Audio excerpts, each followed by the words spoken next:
trying to help establish our nation.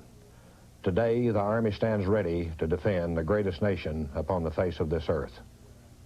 Live from Fort Bragg, North Carolina, and under the steady gaze of Iron Mike, the symbol of the United States Army worldwide, World Championship Wrestling presents tonight a top 10 showdown featuring number 10 contender Terry Funk versus the number 1 contender Ricky the Dragon Steamboat.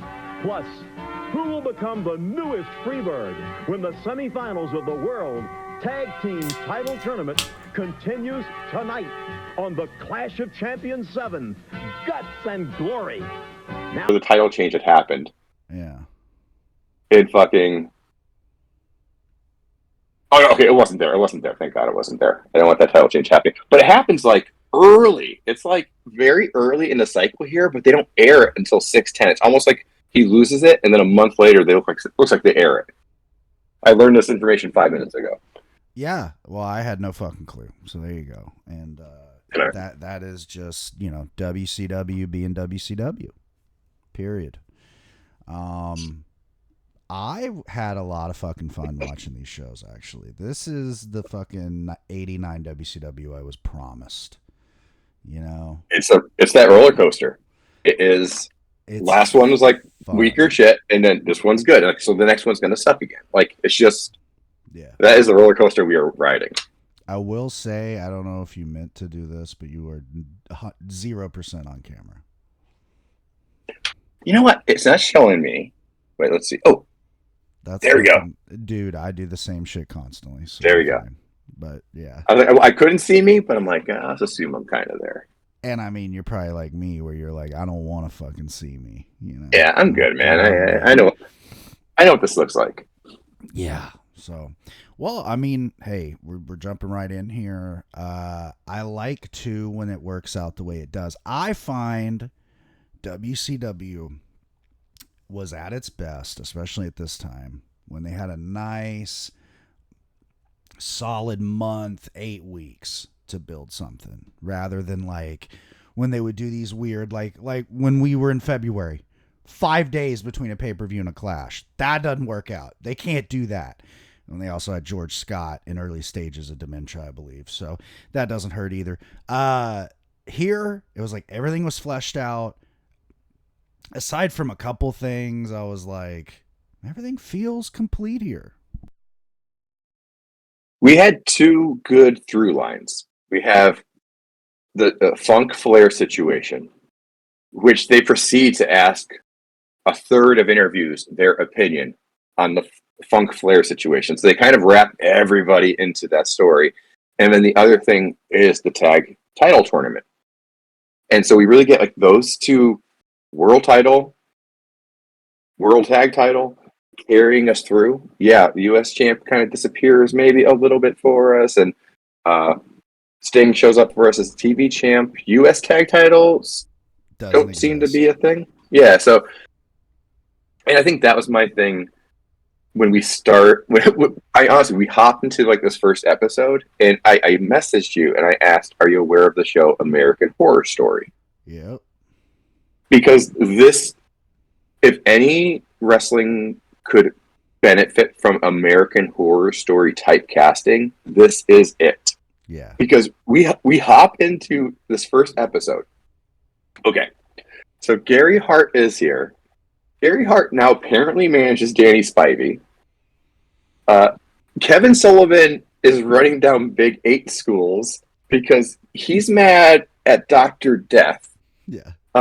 So Varsity Club loses Dr. Death, maybe picks up Paulie. Gary Hart picks up Spivey. He picks up Hacksaw because the Yamasaki Corporation is apparently dissolved. Been dissolved. No need Ric Flair's on his own. But it's like an American Horror Story, you know, Lady Gaga can own a hotel in one season. And the next season she comes back and she is a widower in an English estate. And so every season the actors come back in a different character.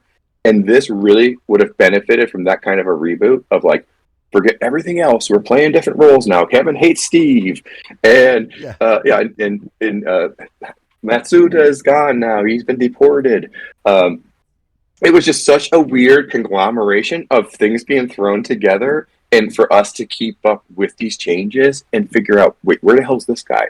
Where's the U.S. title? What's going on here? What are we doing? What's up with PS's hair? Why is it so flat? So many questions during this phase. Yeah.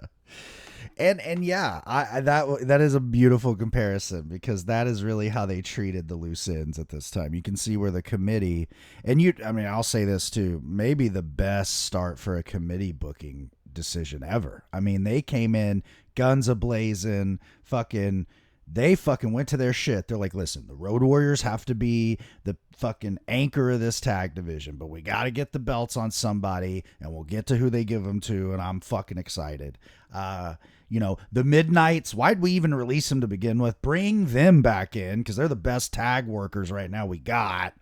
And then in the singles, it's like, let's keep Steamer warm. We only got a little bit. I did find out that from the beginning, Steamboat's run was very short term. He wasn't interested in like going, into WCW full term. So maybe a favor to George Scott. It's interesting, because I did learn that through listening to podcasts to kind of keep me thinking about this stuff. It's great because everyone's covered either 89 or around this time. So I've been digesting that. But yeah, I agree. It's like Funk Flair and then the tag stuff going on. And, even though there's fuckery in the mid card, a lot of fuckery, like Ranger Ross just disappears soon. Don't know. It's just an orgy of fuckery. It's just so much. I mean, even the tag title tournament, like I was just going through trying to recap for myself, like the first round matches and how the results ended up, and I'm like, yeah, we could have had 4 teams, I guess, maybe, I don't know. Yeah. But I remember at the end of the last episode, we were looking ahead to this clash and looking at it and going, how do we get to the Ding Dongs? How do we get to Wild Bill Irwin? How do we get to this and that? And it's like, we just get there. We get there the very last episode. That's how we get there. Whatever. Yeah, that's awesome. That is so awesome. But yeah, in early on the TV, for one, we finally get the formation of the Steiners. I'm so pumped for that. That happens like, God, I think like the next TV from this one that we're talking about. But yeah, we get Michael back on color. Thank fucking God. That should have never went away. We still don't have Danger Zone, and I found out what happened with that, kinda. Wonderful. They keep putting over the hotline, and I paid attention on one of them, and one of the days was called the Danger Zone. So I think they just told Paulie in the perfect bait and switch, like, no, you're not getting a punishment because we don't like you. We'll throw you on the hotline. So that is what they did with that, which is like, come on, guys. No, you have a very pessimistic view of that. I view it as Paulie did the Danger Zone hotline to generate the income to once again run the segments on the show. I do so, yeah, because he did have to fund it, and that's the issue. Yeah. So you do like 3 months of hotline work, and that'll probably buy you like 6 months of airtime. Yeah. Well, he's gotta pay for that really intricate earpiece system that Jack Victory has, and the fucking briefcase that he's handcuffed to. Oh, okay, yeah. And if we want to get into the rebooting of characters for this new season, yes, please. Secret Service Jack Victory and Paul Lee are no more. Yeah, what is that about? He's part of something called the New Zealand Militia. Which I saw in the brackets, and I was like, "Ooh, wait, what?" Yeah, I'm like, it's going to be Rip and somebody. Yeah, but I couldn't figure out who. And I don't know if they were called. Did they call him Jack O Victory? They called him Jack O Victory. Yes, okay. Yes, and the fuzzy boots, like fucking Brody.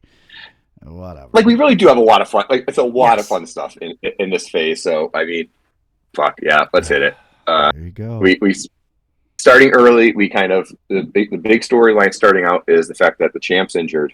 Terry Funk, dastardly villain, pile drove him on a table, a 1980s table, and he's out for a while. And the next few weeks is JR trying to track down Ric Flair for an interview. And will he interview? And is he willing to be interviewed? And will it be CNN or us who gets this story? It's very dramatic. Will they ever get to talk to Ric Flair again? I can't for these seasons. This man hates a microphone. Surely you put one in front of him, he won't want to talk. Oh yeah. He could never fucking he could never just be in front of a microphone and go on and on and on like he does in the Clash promo, where at one point, literally, or promo, whatever, the little video of him sad in the Lakers gear. I was just like, why are we still talking to Ric Flair? Get on with it. Oh my god, no. I mean, actually, it's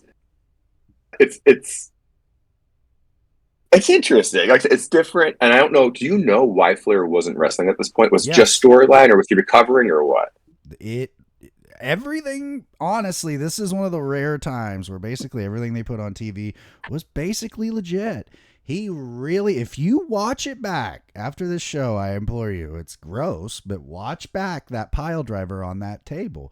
His fucking neck crunches. So he really legitimately, basically, he didn't break his neck, I guess, but he cracked his neck. And it really legitimate, what he's talking about with the hands and the numbness, that was real. So he really had to sit out. And it was honestly, I think, the best thing, because you had the ascension of Muda. You had the JTEX Corp, which I think within the next, God, it has to be couple TVs, is going to form, because they're a full thing by Bash, Great American Bash, I know.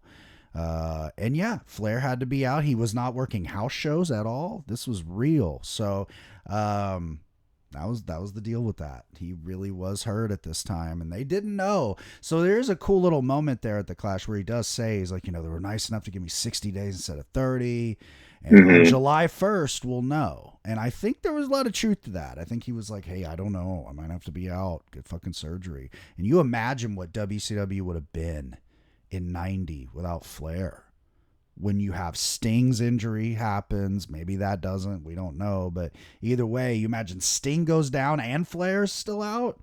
What do they do then? Do we get Luger and Wyndham early like we did in 91 and everyone shits even worse on it? I mean, I don't know. So yeah, this was a very scary time for Flair. Yeah, well, and I mean, he just won the title. Ideally, you don't want your champ who just won the title to be off TV until the next big event. Unless they're Brock Lesnar, then you do. Yeah. We get Paul E challenges the Road Warriors, and that perked my ears up. I'm like, SST versus Road Warriors, yes, please. I will take a double helping on that. Oh, please. Unbelievable. They tempt us with the brackets going to be revealed. And now we get maybe one of our first or second downslope for Ranger Ross. He goes up against Muda, and he gets fucking destroyed.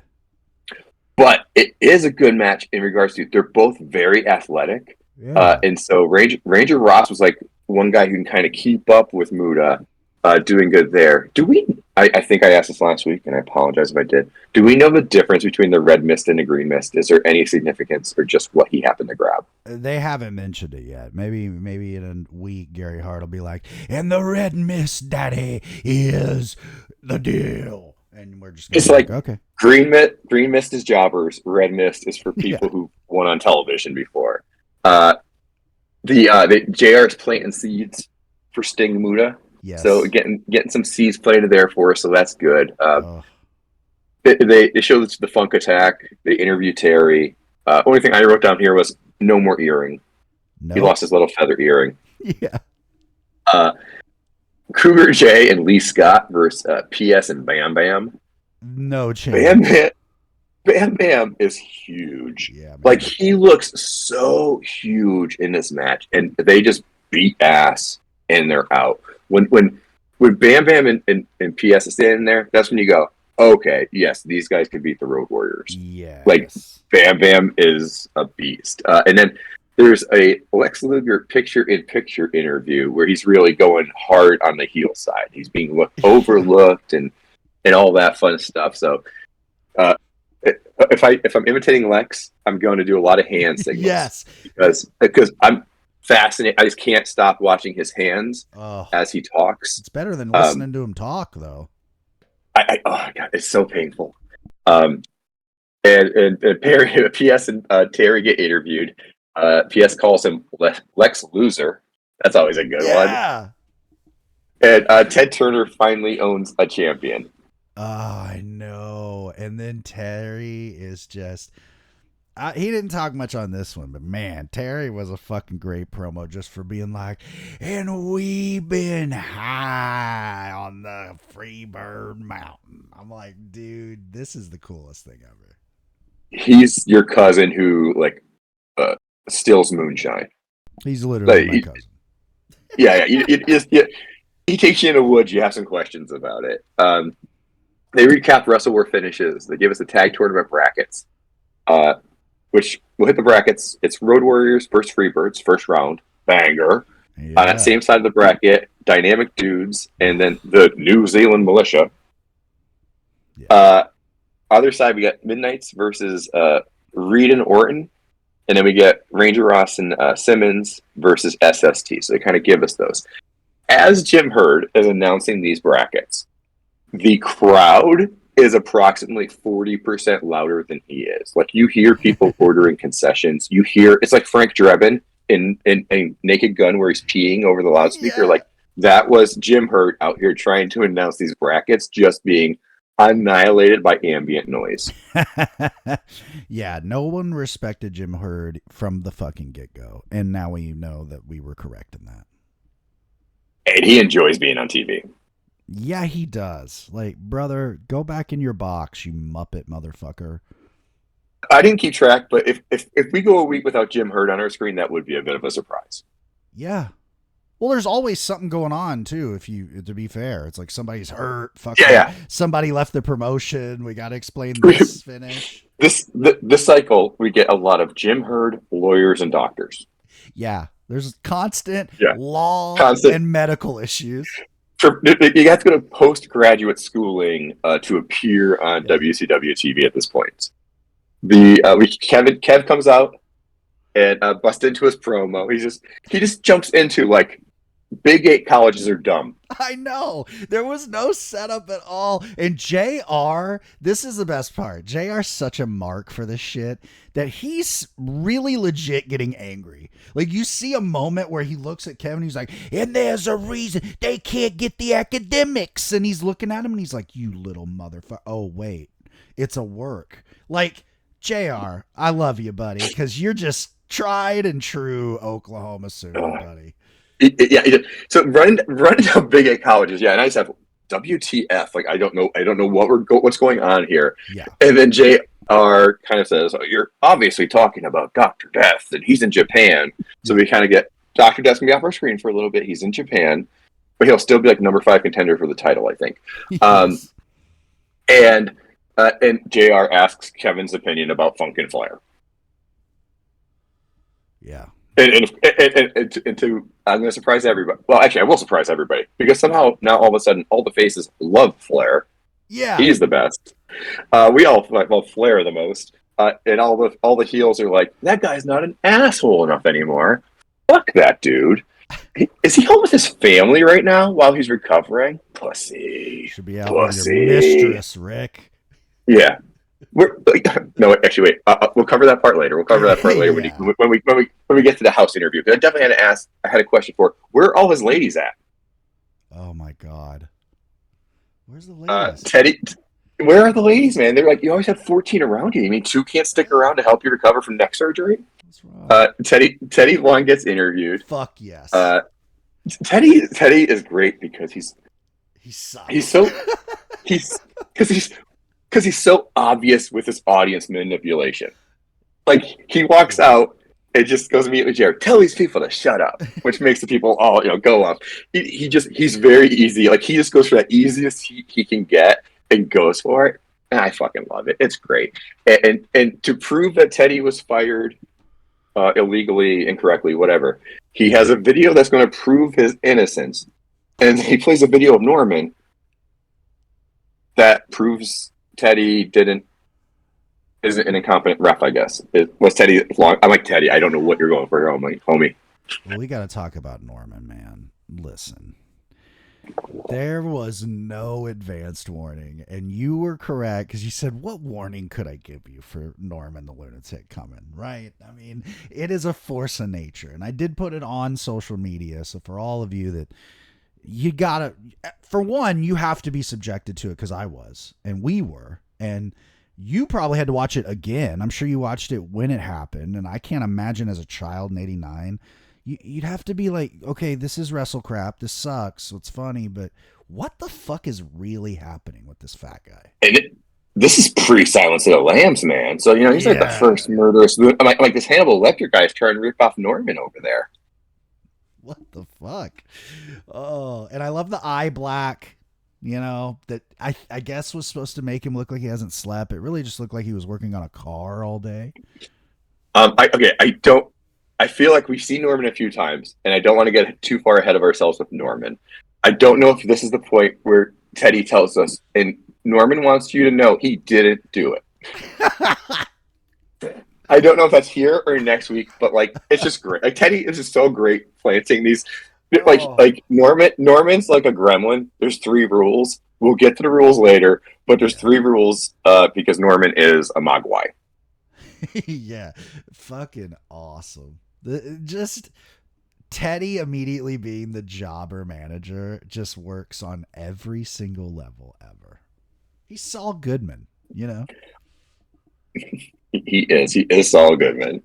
We get Road Warriors versus Dwayne Bruce and the dude who got pinned. I didn't catch a name. Tom Branch. Because it took longer for the Road Warriors to put on their makeup than it took for them to wrestle in this match. And that does not feel like a good return on your investment. I had nothing written because literally I looked down, I heard the bell ring, 14 seconds, it says. Yeah. Dwayne Bruce, who all know ends up being, Sarge from the power plant. I don't know why he had to be Sarge. I don't think he's a veteran. Not a good worker, really. That's kind of it for Dwayne Bruce, really.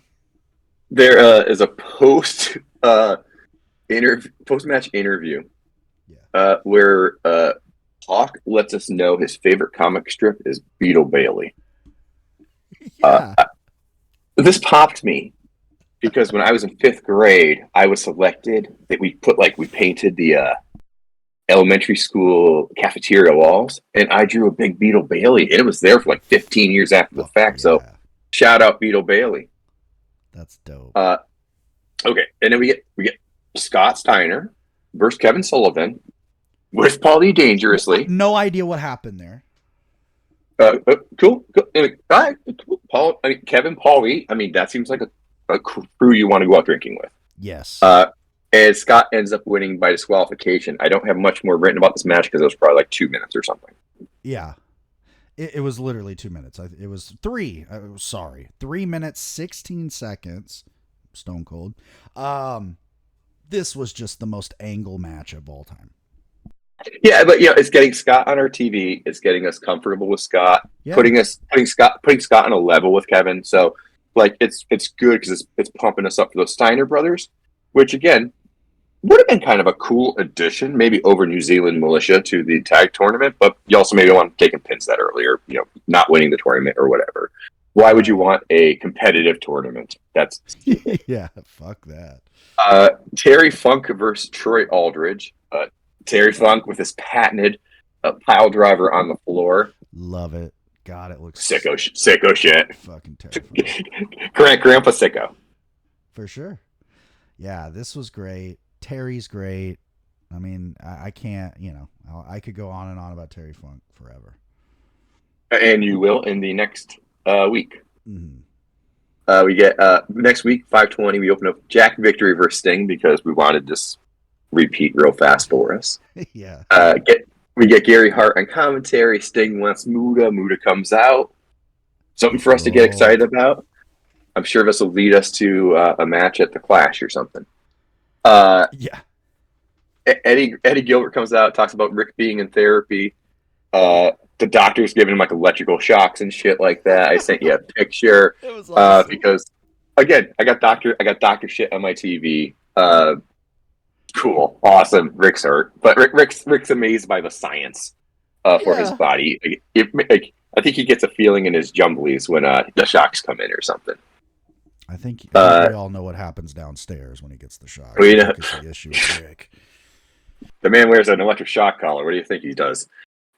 Tom Branch takes on Scott Steiner. I just wrote down LOL match. Yeah. And then Kevin shows up, followed by Eddie. Okay, next up, during this cycle, we get 2 intro videos. They don't debut by the time of Clash, but we start getting these debut interviews or promos. First one we get Flying Brian. Oh man, this rule. And so yeah, I saw that, man. It's Brian, working out. It's very Pride Month. It's a lot of Brian Pillman working out, sweaty, shirtless, sweat dripping down his 8-pack. For the sickos that are listening, and I know there's a lot of you, especially the ones that are the thirstiest of us. The thirsty of us, and specifically those of you that thirst after like a Kenny Omega today. Oh yeah, absolutely. Guy, you want to get into old wrestling? Brian Pillman in '89. That dude's body's fucking ridiculous. At one point, I'm like, wait, there's no way. He's like 10 abs. What the fuck? How did he look like that? It's insane. Well, I mean, we probably know how you look like that. Yeah, now we know. Hard work and supplemental assistance. But yeah. So we get a Flying Brian video. Like, this gets us excited. He's doing, he's on a helicopter. He's doing adventure-y stuff. Like, it's great. So yeah, Flying Brian, we get excited for that. All right. Oh, wait, sorry. I talked about intro videos. So this one isn't really an intro video, and it's not the other talent I was talking about. But we get Davey and John Rich. Davey and Johnny Rich, who JR introduces as, let's hear from the Brothers Rich. Yeah. Johnny Rich immediately comes on screen and calls themselves the Rich Cousins. Yeah. Nailed it. Johnny Rich is good enough to let us know they're absolutely willing to take on the winners of the tag title tournament. Yeah. So the Rich Cousins are open to title opportunities. So whoever wins, they're open to wrestling. Yeah, I wouldn't have expected that myself. And they also wish Rick a get well soon. Get well soon. So we know. So we know they're the good guys. Hey, we're them guys from Continental that you sort of remember blacking out with, like a year or two ago.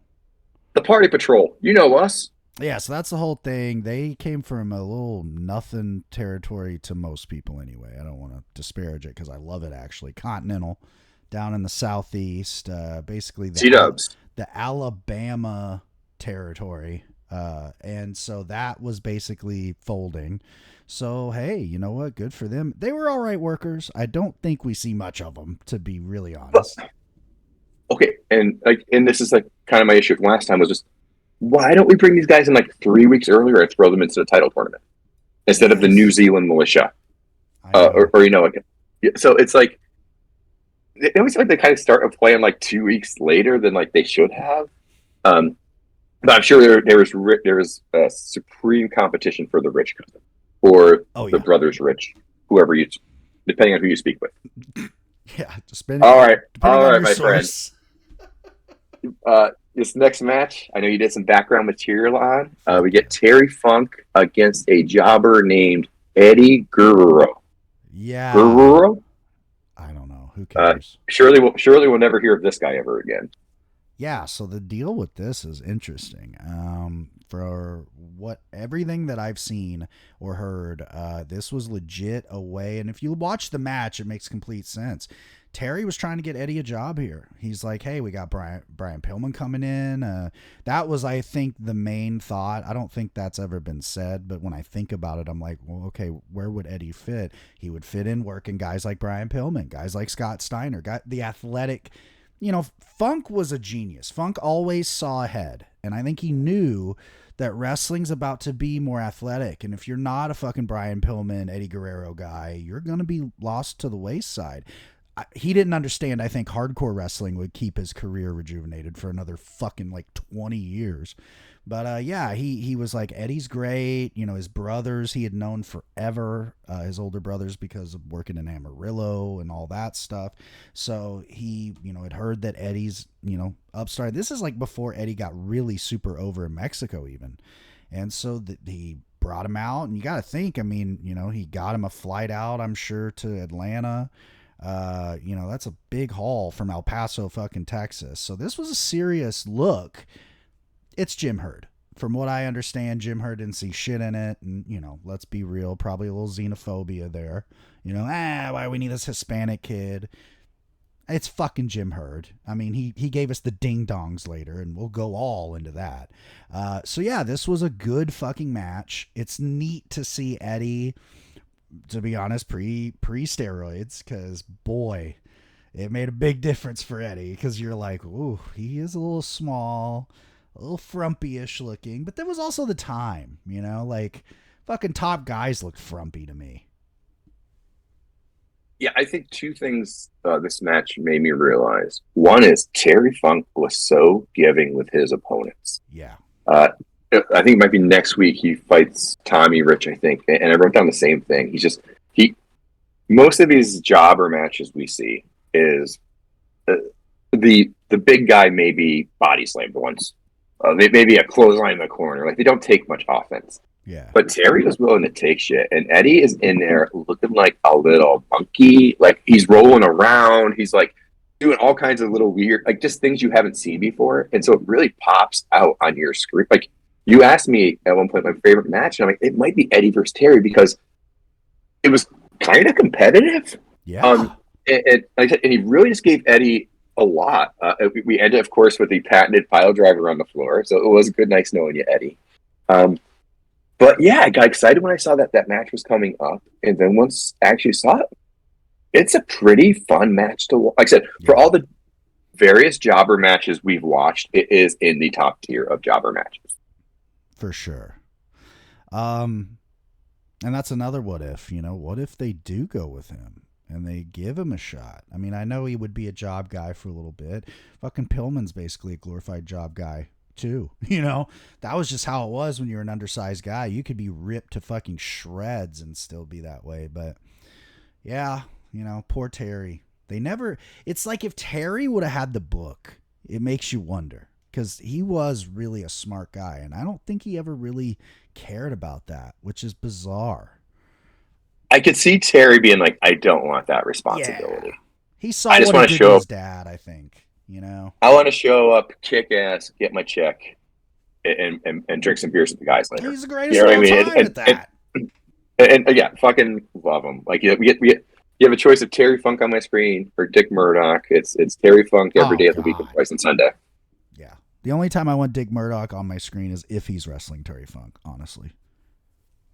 And there's blood everywhere.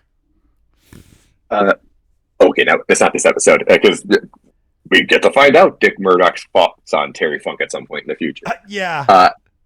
We get Lee Scott and the Enforcer versus Ron Simmons and Ranger Ross. This tag team, again, that's in a tag tournament. That this might be the first time they're tagging. I'm not sure. That's a nothing match. Get a Dynamic Dudes video. It's so Outrunners coded. Oh, it's just the Outrunners are just the Dynamic Dudes. It's the Spider-Man meme of them pointing at each other. Yeah.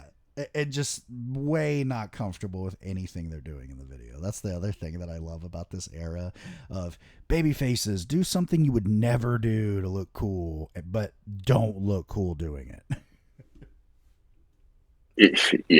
Yeah. It's that thing where it's people who aren't cool trying to figure out what's cool, and it's often funny. At least it's funny for us. So, okay, let's get really excited now. We get the Road Warriors versus the Freebirds, first round tag tourney match. Holy shit. And it's the first one we're seeing, right? Or did we already get SST in this? Okay, first one we're seeing. So, awesome. Like I said before, Terry Gordy in the ring with the Road Warriors. You go, Road Warriors kind of look small almost. It's just such a unnatural feeling. For the time that we've been watching this together, I can't really think of any other time you looked at the Road Warriors and thought their opponent had a physical edge. But Bam Bam Gordy gives us that for the first time, I think. So we're going to have this amazing match. Or SST is going to come out and attack Animal. Yeah. It's a very interesting reffing situation because it is somebody from the back coming out to attack one of the participants in the match. But it's the fact that that team then chases the attacking team into the arena away from the ring that gets them counted out, but it's not a disqualification because Animal or Hawk chose to keep it going. Like that's the vibe I'm getting, but it is weird. It's very weird. But it happens multiple times with the tag team scene. So it's like it's just weird. But I kind of accept that logic of it. Is you could just keep wrestling, dude, even though your partner's being murdered in the loading dock. Yeah, fuck it. You know, whatever. Yeah, that was a shame. You know, because these guys had great matches in AWA. You know, they could have had a good little deal here, but I know that's not what it was about, I guess. And this was an excuse to give another one that goes to Japan. I believe that was what happens here. So they had to get the Birds to beat them, but they had to keep them strong, but they had to have them leave, which does work out because, man, when they return, which we'll get to later, fucking cool. And a great example of like when an interference is the best move. You know, sometimes that works. There's kind of just this animal energy between Road Warriors and SST. Yeah. And it was just kind of like, it was just the Chicken and Peter Griffin of just fighting nonstop and interfering and all that shit. So it was, you know, and Bam Bam's like ready to leave the ring. And PS is like, no, bro, we're getting that count out win. Step back from the ropes. Step back from the ropes. We're taking the count out win. So PS is the brains again behind the operation. They take the count out win, and he's like, boom, onto the second round to take on Dynamic Dudes or New Zealand Militia. I feel good right now. Yeah, and he has no idea who's going to win that one. Okay, so I'm also trying to say okay less, but we'll see how that goes. The one thing that's interesting is we start here with, and maybe it's because it says Fabulous Freebirds. Yeah. We start with Bam Bam and Michael, but then when we get to the next match, the teams switch up again. We're doing, I understand we have Freebird rules, but it's just weird. The person that starts the tournament is like, oh yeah, the guy who's the more physically dominant one is like, nah, I'm gonna sit back, guys. You two little guys, you take it. Not to mention the guy that comes in when he got hurt and put on the shelf was a baby face. And with no explanation, he heals his leg and he just comes back. I don't give a fuck about Kevin Sullivan and revenge. I want to be a heel with Michael Hayes. Which, to be fair, in '89, wouldn't you do that? I would. American Horror Story. Hey, there you go. We come back in a new season, and all of a sudden it's like, no, now I'm best friends with Kevin. I like him in the back room now. Like, it's just like I said, to come back, and it's just a totally different casting situation, and you're playing a totally different role. Sorry, we fired Precious. She won't be accompanying you anymore. You know, we fired her after last season, but you're coming back in a new role. Bizarre. Teddy Long comes out again. He's got that Teddy Long fit, which I really like. He's a huge fan of Terry Funk. Yes. He shows us another Norman video, which is, it's not the same video each time, but it just kind of seems like the same video each time. They were definitely shot the very same day within minutes of each other. They just shot 20 minutes and then just cut it up into like 6 different segments. Yeah. And then we get, at the end, to end the show, we get Cougar J versus Butch Reed, who is the number 5 contender for the title. And so that was something else that was interesting during this time, was the establishment of rankings all of a sudden. But the rankings, TK tried to do them for AEW, and people, and you understand, we're trying to get to a storyline of some sort. But they posted this top 10 list, and Butch Reed's at 5. Okay, I don't think I've seen him win a lot of singles matches, but they have Eddie Gilbert at 7. They have Dan Spivey at 8. When's the last time? Besides where has he been? When's the last time you saw him win a singles match? Like never. You know what I mean? And so it's like, it's just kind of weird rankings. And Dan Spivey just occupies, I think he even moves up one week by not wrestling. I think he goes from 8 to 7 one week. It's like college football. It's just the weirdest. He's like, no, he had a bye week and he moved up the rankings. Cool for him. Like, it's just the weirdest. It's the weirdest thing, man. And yes, I do miss Danny during this period. He definitely is missed, and that's the truth. I mean, he really is missed. There isn't a whole lot of outside of, like, there are dynamic characters like obviously Sullivan and Funk and Paul Lee, but outside of that, We're really reaching for like who's really good at promos and funny and like crazy acting. Sting's even acting subdued at this point. You know what I mean? He's not coming out doing like the whoa, it's radical shit really at this point. I wonder because like he's gearing up for Muda in like a more like serious mood. He's like okay, I'm not fighting Sheik anymore. Who I maybe died or something at this point. I don't know if we'll ever see him again. But okay, so 527 episode. This is what we've been waiting for. Michael's back. Michael PSA's back on the mic. God. And I told you to clip this because I loved it. Yeah. Michael Hayes is back. Terry Funk. JR tells us. We are also going to hear from Terry Funk, who says he has a big surprise announcement to make. You know what it is, Mike? And then Michael Hayes says, if I did, I wouldn't tell you. What are you, a cop? Come on, man. And I took so many pictures to get the captions correct. Every single snapshot of Michael P.S. Hayes is memeable. Yes. Every face he makes is hysterical. If you just take photos of him, he's pouting at the camera. He's flipping his hair. He's like doing every single one I deleted was heartbreaking because his face was hysterical in all of them. It was so good. And I was like, oh, man. And I immediately was like, okay, when I get off work, I'm going to watch this. I did. And then I clipped it and I put it on fucking socials. It's just like that shit is really, there aren't too many people today that do that. Like literally Tony Storm does that. I'm reaching to try to think of somebody else. MJF has the ability to do that, but he hasn't really been on that role in a while. So this was great. Yeah. So we get PS back on the mic, and like it's so immediate. And I know I'll highlight a few situations of PS adding, and it's just so great to have him back. JR is great, but that's a big load to carry on your own when it comes to announcing. We get Terry Funk versus Davey Rich. So the Rich Cousins premiere and great go against Terry Funk. I said Terry's really giving with his opponents. Yeah.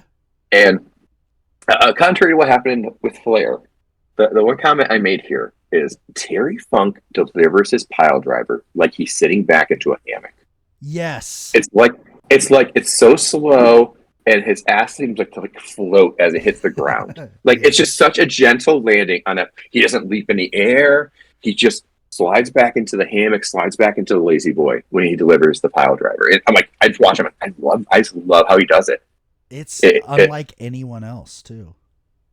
I would say Rick's injury is more table related than Terry related. Yeah, that table was not polite. We get Oriental torture match, which is apparently something that they're doing on the house circuit as well. So an Oriental torture match for you newbies who don't know what an Oriental torture match is. Yeah. It's 1 versus 3, and the one must defeat all 3 opponents in 10 minutes. It is the Great Muda versus Mike Justice, Trent Knight, and Cougar J. And a surprise of all surprises, Trent Knight pins him in the second attempt. So that's so surprising to us. No. Muda destroys them all in like 3 minutes or something. He just murders people. Yeah. And it is that situation where I look at that and I go, how fucking demoralizing. They're like, Cougar J, we think you and 2 of your homies can't take this dude. I love it. Prove us right. Yeah. This is all this was, by the way, and I'll just be honest, because when I think about it, I'm like, where the fuck did they come up with this? This is just a kung fu movie scene. They're like, yeah, we're just gonna put 9 guys in front of Muda, and he's just gonna kill them all, which works. You know, it does work when you're trying to like create a monster heel. Fucking perfect. And I mean, God, Cougar J couldn't beat anybody if he had, the other guy had every appendage ripped off. Like, seriously, is Cougar J our last guest on the Danger Zone? Oh, I hope not. I think he might be. Like, that's just that feels wrong. Come on, there's no way there's not another Danger Zone. We need another Danger Zone. I mean, it might be. Now. I mean, like I said, up to this point, it might just be Cougar J. We get SST versus the Road Warriors from the Road. One thing I was super excited about is JR seems to know the difference between a Samoan SWAT team now. Whoa. And then I wrote down, how fast will he know the difference between the riches? Yeah. Are they brothers, Uh, cousins? What is it? we get a double count out in this match. It's one of those things where there's no real need to show us this match. Nothing happens in the end because it's double count out. But it's the Road Warriors versus SST, and it just becomes a mini anarchy in the arena. They're just fighting everywhere. So, I think you're sitting home and you're like, this is coming to my town. Oh, yeah, I kind of want to see that shit. So I see the value of even a fuckery finish like this show in the live show, and especially something with anarchy and arena type shenanigans. Definitely. Yeah, that was a cool little thing. Like, that was like, oh, and that was smart too, because it's like, once that goes to TV, you're raring to go. You're like, yeah, they showed us that thing from the arena, and it was like, fucking, we're gonna get this now, like, for real. So they set this up very well. Yeah, it kind of helps us for future, if they're going to be fucking with the SST. So, kind of know those people are very involved with each other. Yeah. Lex comes out. It has a video. Yeah. Where again he's talking about the disrespect to himself. My PS runs him down. It's just so unfair. It's like just so not fair. PS wants him with a bad street match. But yeah, and I'm fascinated by Lex's hands when he talks. Yeah, fuck. It's like he took like it's like he took like a local community theater acting course or something that's at the local VFW, and just incorporated the hand gestures and the wooden talking. Like, he needs, like, him and Sting need to be sharing whatever Sting uses, and maybe he'll balance those two out to be a coherent, entertaining promo. Throw some other drugs on top of the Diana ball there, Lex. Maybe you'll get some creative juices flowing. Eat some mushrooms, brother. Out of all the muscles it builds, your brain isn't one of them. No, it looks like it shrinks it. We get Scott Steiner versus the Secret Service Jack Victory, and this is where I note no more Paul Lee, because he's just out there solo. Yep. There's a person who's given the teddy bear gifts. Is that woman? Yes, it is. That is woman. Okay. So that'd be woman. So yeah, we planted that a little bit now. Yeah. She gives teddy bear gifts to the Steiners. We get Teddy Long on commentary. During this match, PS says, "I'm not biased. I'm not prejudiced." We get. Oh wait, I think Norman says. Do we get a video? It's either Norman. Teddy says him and Norman were on a yacht. Oh. I don't know if they were on a yacht in a video or if he said during the commentary, Norman and I were on a yacht. I wrote this down, so it happened. Yeah. Okay, so Norman, I believe he says it on the commentary. He says Norman and I were on a yacht, and this is where we get, I think, the three rules established for the first time. Don't call him a lunatic. Don't make fun of Norman, and don't boo Teddy. Oh. Those are the three rules that we need to know when dealing with Norman: is don't call him a lunatic, don't make fun of him, and don't boo Teddy. Don't boo him. That match ends with I think Jack Victory goes for a body slam, and like Steiner rolls him up for a victory. So we're getting Scott building up some little victories here, especially against the talent like Secret Service Jack Victory. He's a former Russian Ash Asian too. Yeah, he's the terrorist as well to come. He is so many characters. He's the man. Then we get our second tag tourney match. We get Ranger Ross and Ron Simmons versus SST. Here it is. Okay, it was a whole bunch of again, another fuckery finish. Okay, so what happens is Teddy Long is outside, and he is attempting to poach Ron Simmons while Ranger Ross is in the ring. Yeah. I'm trying to figure out, what is Ron Simmons' rationale? At this point, Teddy Long has either 0 stable members or 1 who you cannot call a lunatic. He is in a tag team tournament match, which we're supposed to believe these titles are worth something. Yeah. Why would you abandon that opportunity to go with Teddy right now? Why wouldn't you finish the match and then do it? Why wouldn't Teddy want to manage tag team champions?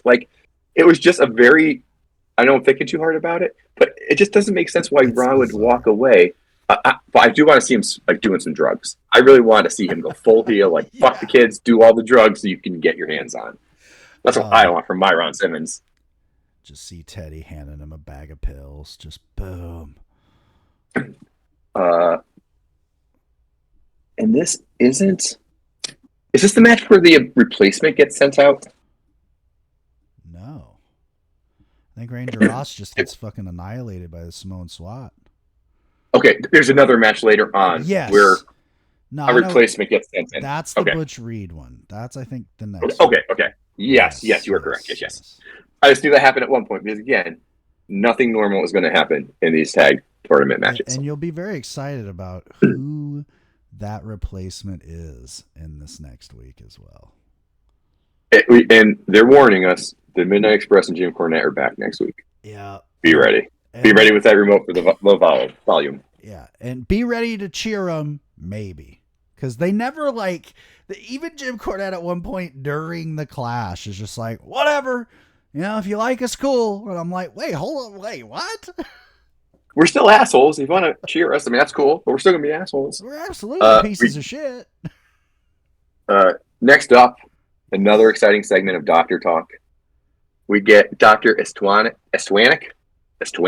Oh, he basically comes out and tells us the champion can't wrestle, and I said, "Cool." Like, yeah, I don't know. I gotta tell you guys the truth. I will trust JR to give me that news. I don't need Dr. Estwanik on my screen for 5 minutes to tell me the news. Just let me go. Yeah, Ric Flair's not cleared to wrestle. Well, I mean, we all heard. We all, at one point have listened to Gorilla Monsoon talk about the protuberance and all the other injuries. So it's like, listen, we all know this is bullshit, okay? Just tell us he has a bad thorax and we'll go, great, he'll be back when he's back. And we'll move He has a bruised solar plexus. Yeah, the bread basket. Whatever it is, yeah. I will trust. Actually, I don't trust JR, but I will trust Michael P.S. Hayes to give me. Yeah, he would never lie. He would never lie to me. And then Terry Funk gives a promo. He said he called Flair's attorney to have Flair come out next week. And I'm just like, why would Flair show up? You broke the man's neck. Why would he show up? What kind of idiot would show up? But that would actually show us that he is a face if he did show up. True. Because then he's just turned stupid all of a sudden. So, I guess that's the final phase of that face turn. Yeah. And that leads us to next week, the big June 3rd. Yeah, I'm immediately sad about Michael's hair. Michael's hair is so flat in this episode.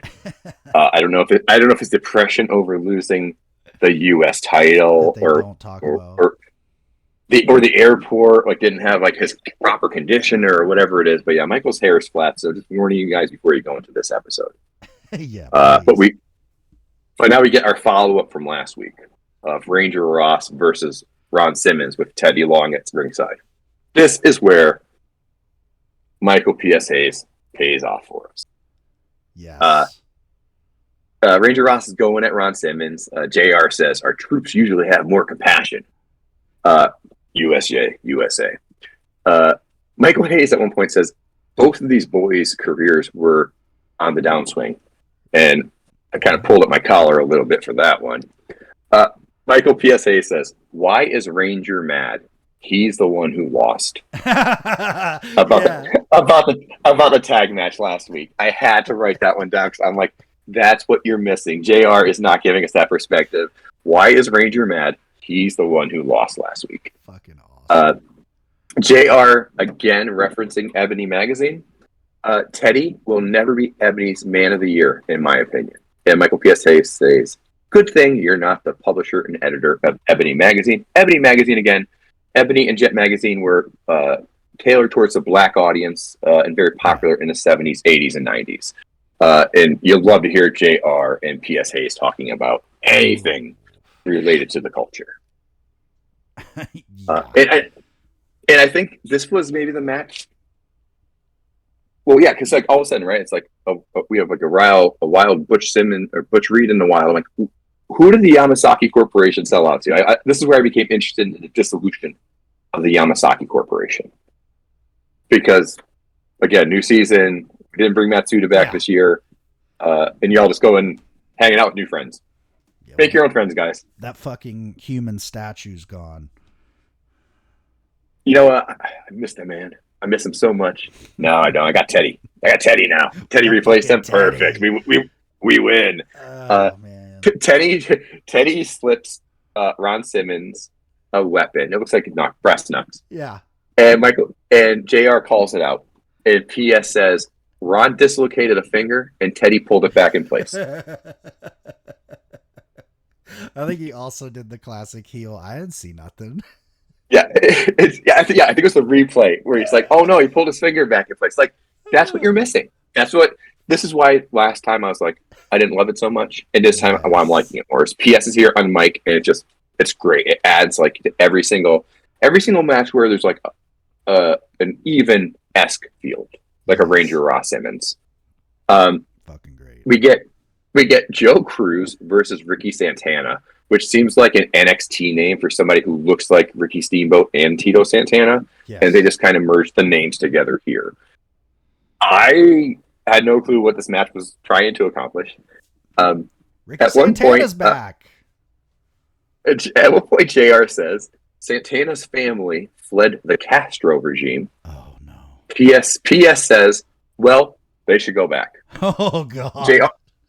JR says, they're Americans by choice and not by birth. Oh. And PS says, not by my vote. Oh, God. Woo. Oh, my God. For you. Always a fun match when you don't know who the fuck is winning. Ricky Santana, I think, wins. Yes. But I was like, oh, okay. Yeah. I'm sure you guys will come back and it'll be worth it for us. Flair isn't granting interviews, even though I thought JR said last week he was heading out there. Yeah. And that's where it's just funny because it's like, oh, there's all this clamoring for New York Times is trying to get the Ric Flair story and all that. And this is where Michael teases us with a new Freebird on the horizon. Michael Hayes is very serious about his job. Yeah. He is always looking for scoops. Like when people come out, I mark it later. Like he's always kind of, he does it later. He tries to get scoops from like the managers and stuff and hints. And I'm like, I kind of love Michael Hayes taking the job seriously, and trying to kind of get in there. And he's like, and he won't tell JR who the new Freebird is. He's like, oh, you want to know, but you don't know, and I know you don't know. And so he's just playing this up. We're like, buddy, you have like 3 friends. Like, there's 3 choices who could possibly do anything. Yeah. Get another Flying Brian video. I think it's the same one. In a helicopter. Good times. Get George South versus Dick Murdoch, what we've all wanted. We get a Miller Lite reference, and I think it's a new sponsor of the show. Because Miller Lite used to have retired athletes in a commercial, and they would go, less filling, tastes great. Less filling, tastes great. And that was their thing in the 80s. Gary Hart and Bob Orton come out. I said, cool. They confront JR on commentary. They want another bull rope match. PS says, Murdoch don't respect nothing but the next beer he opens. Very accurate. Yeah. Oh, and this is where Gary Hart clarifies for us. He says, Muda will be here. And Big Dan Spivey. I have him now, too. So this is how we find out Danny Spivey is now part of the Gary Hart consortium. And Michael PS is just trying to get those scoops from him. So always good. Amazing. But yeah, that's why I'm like, just make it American Horror Story. Just get everybody. Dan Spivey's over here now, whatever. Petty's out with Norman again to go over the 3 rules. He's a Mogwai. Michael P.S. Hayes and his flat hair give us the top 10. It moves like one person a week. The big story here is Terry Funk is 10, and Steamboat is typically around 1 or 2, which causes conflict between Funk and conflict between Luger. So that's kind of the story we're seeing here. And Dan Spivey keeping his streak alive. Fuck. Damn proud of him. Steamboat versus Trent Knight, which is like the most Y2K name ever. Teddy's at ringside scouting something. Yeah. And I'm literally like, Teddy, you have refereed these matches for like years. What more scouting do you need to have? You literally see them in the ring every week. He's got a new perspective. Oh, okay, yeah. From the outside of the ring, yeah, a little different. Whoa. He wins with Ricky wins with double chicken wing. He's the number one contender. Which for me, I'm like, so a fourth match between Flair and Steamboat is like what Ugh. would be on the horizon here. So it's like, okay. Yeah. PS says he doesn't care about the SST, which was fun. SST and Road Warriors, we get a match with them in progress. It's I don't know if it's from the road or in the studio, but instead of breaking up the pin, Samu headbutts the referee instead of trying to break up the pin and gets a DQ instead. I'm like, maybe they are savages. Maybe they don't understand the rules of pro wrestling and just go to break up the pin instead. I don't know, man. Headbutt whatever's in front of them. Yeah, and the Road Warriors cut promo where they say the SST stands for Super Sorry Twits.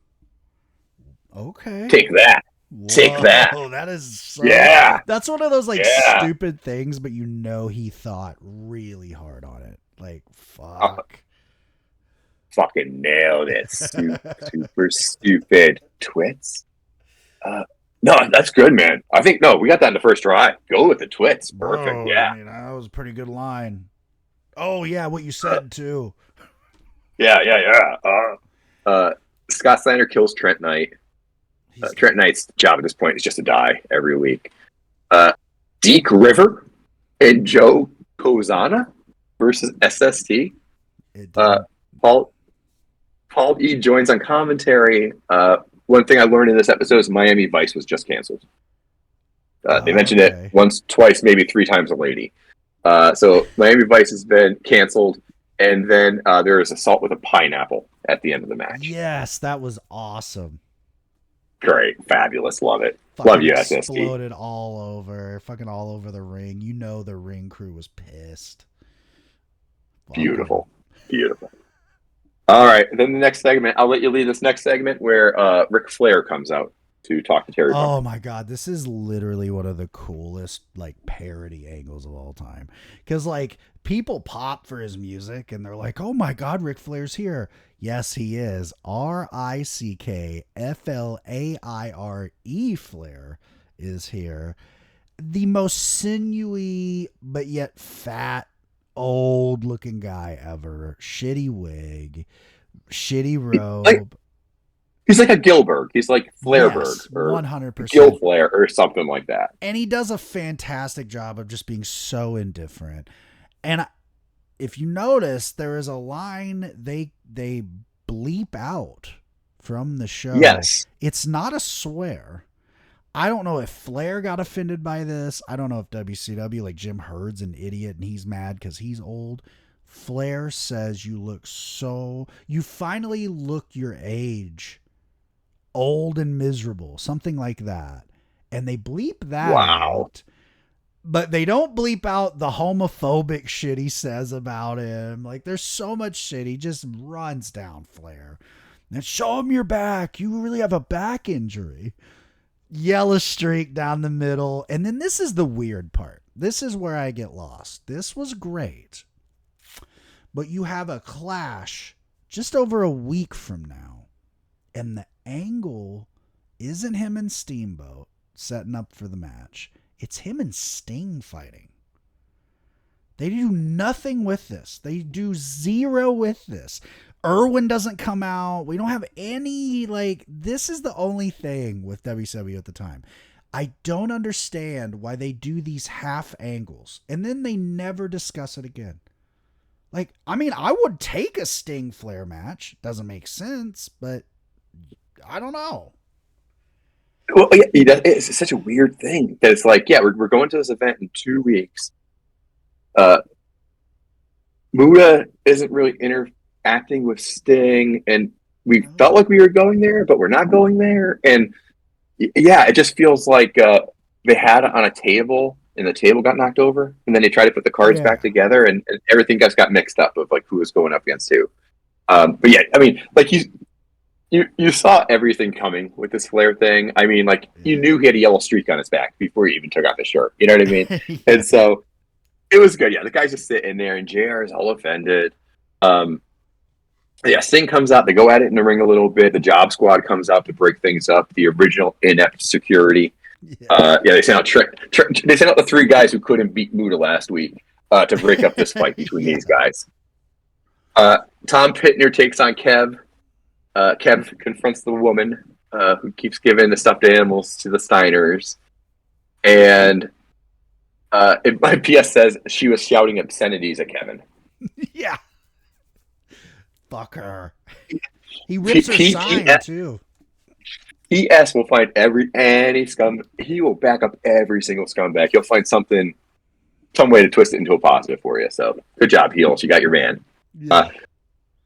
All right, now we get our second intro video that we're excited about. First one was Brian Pillman and his quadriceps, his sweaty, well-defined quadriceps and abs.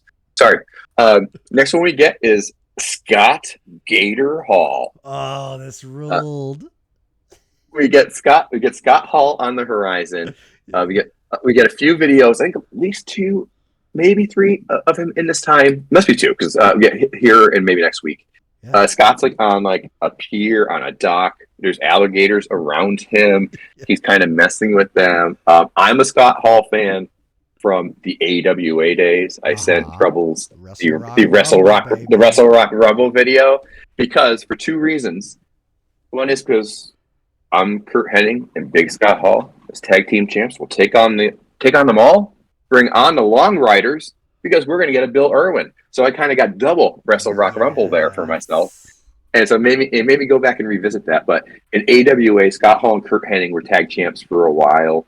At this point, we know Kurt's Mr. Perfect in WWE. Yep. But seeing Scott on my screen, and the funny thing for me is when Razor Ramon debuted in WWF, I did not know he was Scott Hall.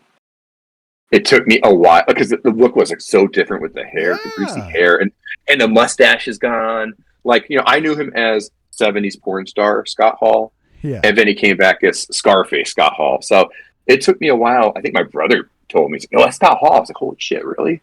You're like Gator Scott Hall? I can't with Gator. So yeah, it basically he's just playing a character of Florida Man. It seems at this point. It works. But yeah, excited. We got him on the horizon. Oh my god, another Steve Casey versus Muda. Fuck. No, we can't do this. They mention again that he's Chopper. That he's the Chopper. They mention that again. I love it. I love it. I know what he's chopping back in the locker room. And one thing I kind of with this match. Okay, this match is very long. Yeah. I wrote down this match is long, and I remember it felt like it was 12 minutes long or something. The one thing I really like is from where we started, we've really diminished our manager pool and made them a little more different. We got Teddy. Yeah. Teddy, who's kind of creating his little crew of misfit soldiers. We got Cornette, who's really only with Midnight Express. For now. We've got Ellering, who's really only with the Road Warriors. We get Dangerously, who's kind of creating a little group of Havoc, and we got Gary Hart, who's putting together this little group of Havoc. But they're all kind of unique in their own way. I'm not going to be confusing anybody with anybody else at this point. And kind of building up these cool little stables of danger, which is encouraging for down the road. But yeah, Muda, just the long match with Steve and Casey again. I'm good, man. We don't need more Steve and Casey in my life. He's not long main in event. This world, by the way. It's not long. He ends up in Global as Steve Dane, and nothing notable there whatsoever. After building up the name recognition of Steve Casey so well. The main event is Bob Orton and Hacksaw Butch Reed versus the Midnight Express. Okay, guys, you're not going to believe me, but this match starts with fuckery. Dick Murdoch comes out and attacks Bob Orton, and they go off to drink some beers together. Teddy announces he has a replacement, and he brings out the Raider, Jack Victory. And I'm just like, how do you settle on how do you settle on the Raider? Even he's working with Ron Simmons. Bring out Ron Simmons. I don't know. It's just weird.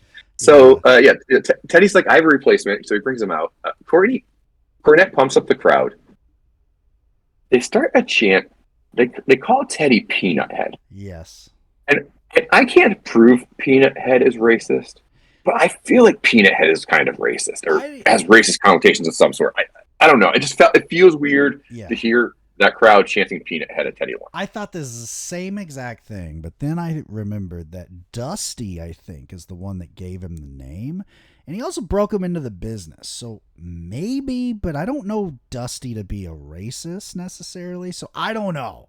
But yes, JR never says Teddy unless it's like hey, Teddy Long's here. But when Teddy's in front of him, he always calls him Peanut. All right there, Peanut. And he just like moves on so dismissively that I don't know. Yeah, like I said, I can't prove it. It just makes me feel. I'm not going to say it. I'm not going to call anybody a Peanut head. Right. Like, I feel like we're good on that. Feels wrong to me. Yeah, I'm good. But it sets us up for the Midnights versus the SST on this side of the bracket. Fuck yeah. We get the Dynamic Dudes versus Bob Emery and Cougar J. We get the A&W King of the Slam. So we got our A&W sponsorship going on. Yeah, like so for now, I mean, like I said, we've got fun stuff happening there. You've seen Scott Hall on the horizon, Tillman on the horizon, like those fun things for us to be ready for. And obviously, the Clash card is so clear for us right now that we can easily pick out who will be wrestling there, I'm sure. Jesus. I just said they're making up show links. I don't know if the 610 episode is extraordinarily short or something. I wasn't sure if it's because of Braves games, but like it's just like a weird length of the show all of a sudden. They show us from a live event, Missy versus Gary Hart, Muda, and Kevin Sullivan on the mic with Bob in the middle. Yeah. It's just so weird that Missy's out there with like first three guys on the mic. No Steiners are back up. No Gilberts are back up. Even Doug didn't show up. Muda missed her. I didn't want to say he missed her. He missed her. Yes. She tells him, I think Kevin or Gary, you're no real man. That's where Kevin missed her. And then Scott and somebody show up to rescue. Maybe Doug. I couldn't figure out who the other guy was. But finally, people show up to rescue Missy, who was out there versus three men alone. That was bizarre. Like, I wonder why she sued you guys. Fuck. Yeah, nope, not touching it. Great Muda versus somebody. Red missed again, so I don't think it was anybody that good. So maybe the mist don't mean anything. I know who this is, and you won't believe it. Who is it? Ray Lloyd Glacier. Oh, yes, this is nice. Baby Glacier here. So that was fun to see. I was like, Ray Lloyd. Wait, what? I know that name. Yeah, nice. Fred Avery versus Dick Murdoch. It's a match. Afterwards, Dick gets interviewed. He lets us know he knows Terry Funk. Crowd's into it. His dad's one of the toughest men to ever put on a pair of tights. He says Terry's dumb. And I never know when a dumb person tells you another person's dumb. Like, does that mean they're dumb? Or is it like a dumber level of dumb? But he says Terry's dumb, but we've already established he saw talent in Eddie, so he's not that dumb. No. And PS confronts Dick and asks, "Yes, that's fine, but isn't this the most like focused or motivated you've ever seen Terry Funk?" And then Dick's like, "Yeah, I've never seen him like this before." Because God, we've never seen Dick Murdoch be a crazy person before. Yeah, never. Lee Scott and Keith Steinborn, welcome back, versus the Midnights. Who get more action than Rob Lowe. That will not be our last Rob Lowe reference. No. Again, your pop culture moment. During this time, Rob Lowe was caught on camera with some, I think, 2 underage girls, might have been one. And so it kind of became a bit of a scandal that he was with underage women and the sex was apparently recorded. Oh, no. Paul E. dangerously gives a response video. He says, "You don't drive with Ted Kennedy." Okay, I'll go back to that one. You don't drive with Ted Kennedy, and you don't double date with Rob Lowe.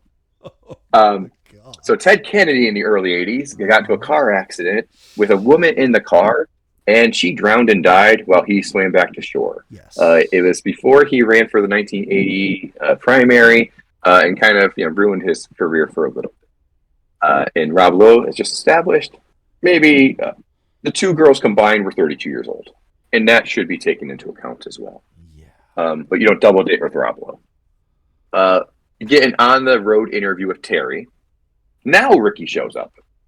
Yeah. So, okay, now we get Terry and Ricky kind of confronting each other. Okay, cool. Ricky gets interviewed. He wants Funk.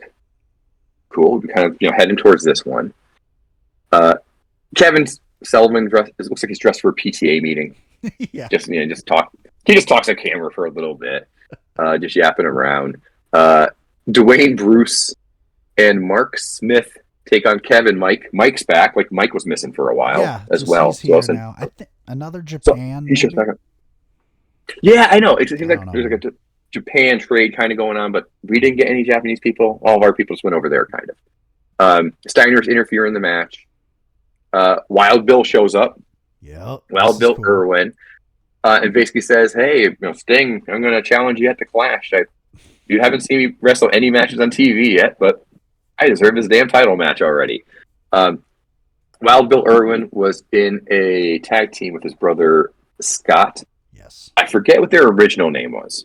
Do you know their original name of their tag team? I just know them as the Long Runners or Riders. Yeah, they had the Long Riders when they were in like AWA. When I was familiar with them, they were the Long Riders. Before that, they went by a different name, so it seemed like they were by that name a little bit longer. I don't remember it. And Scott, his brother Scott, died in '87. Yes.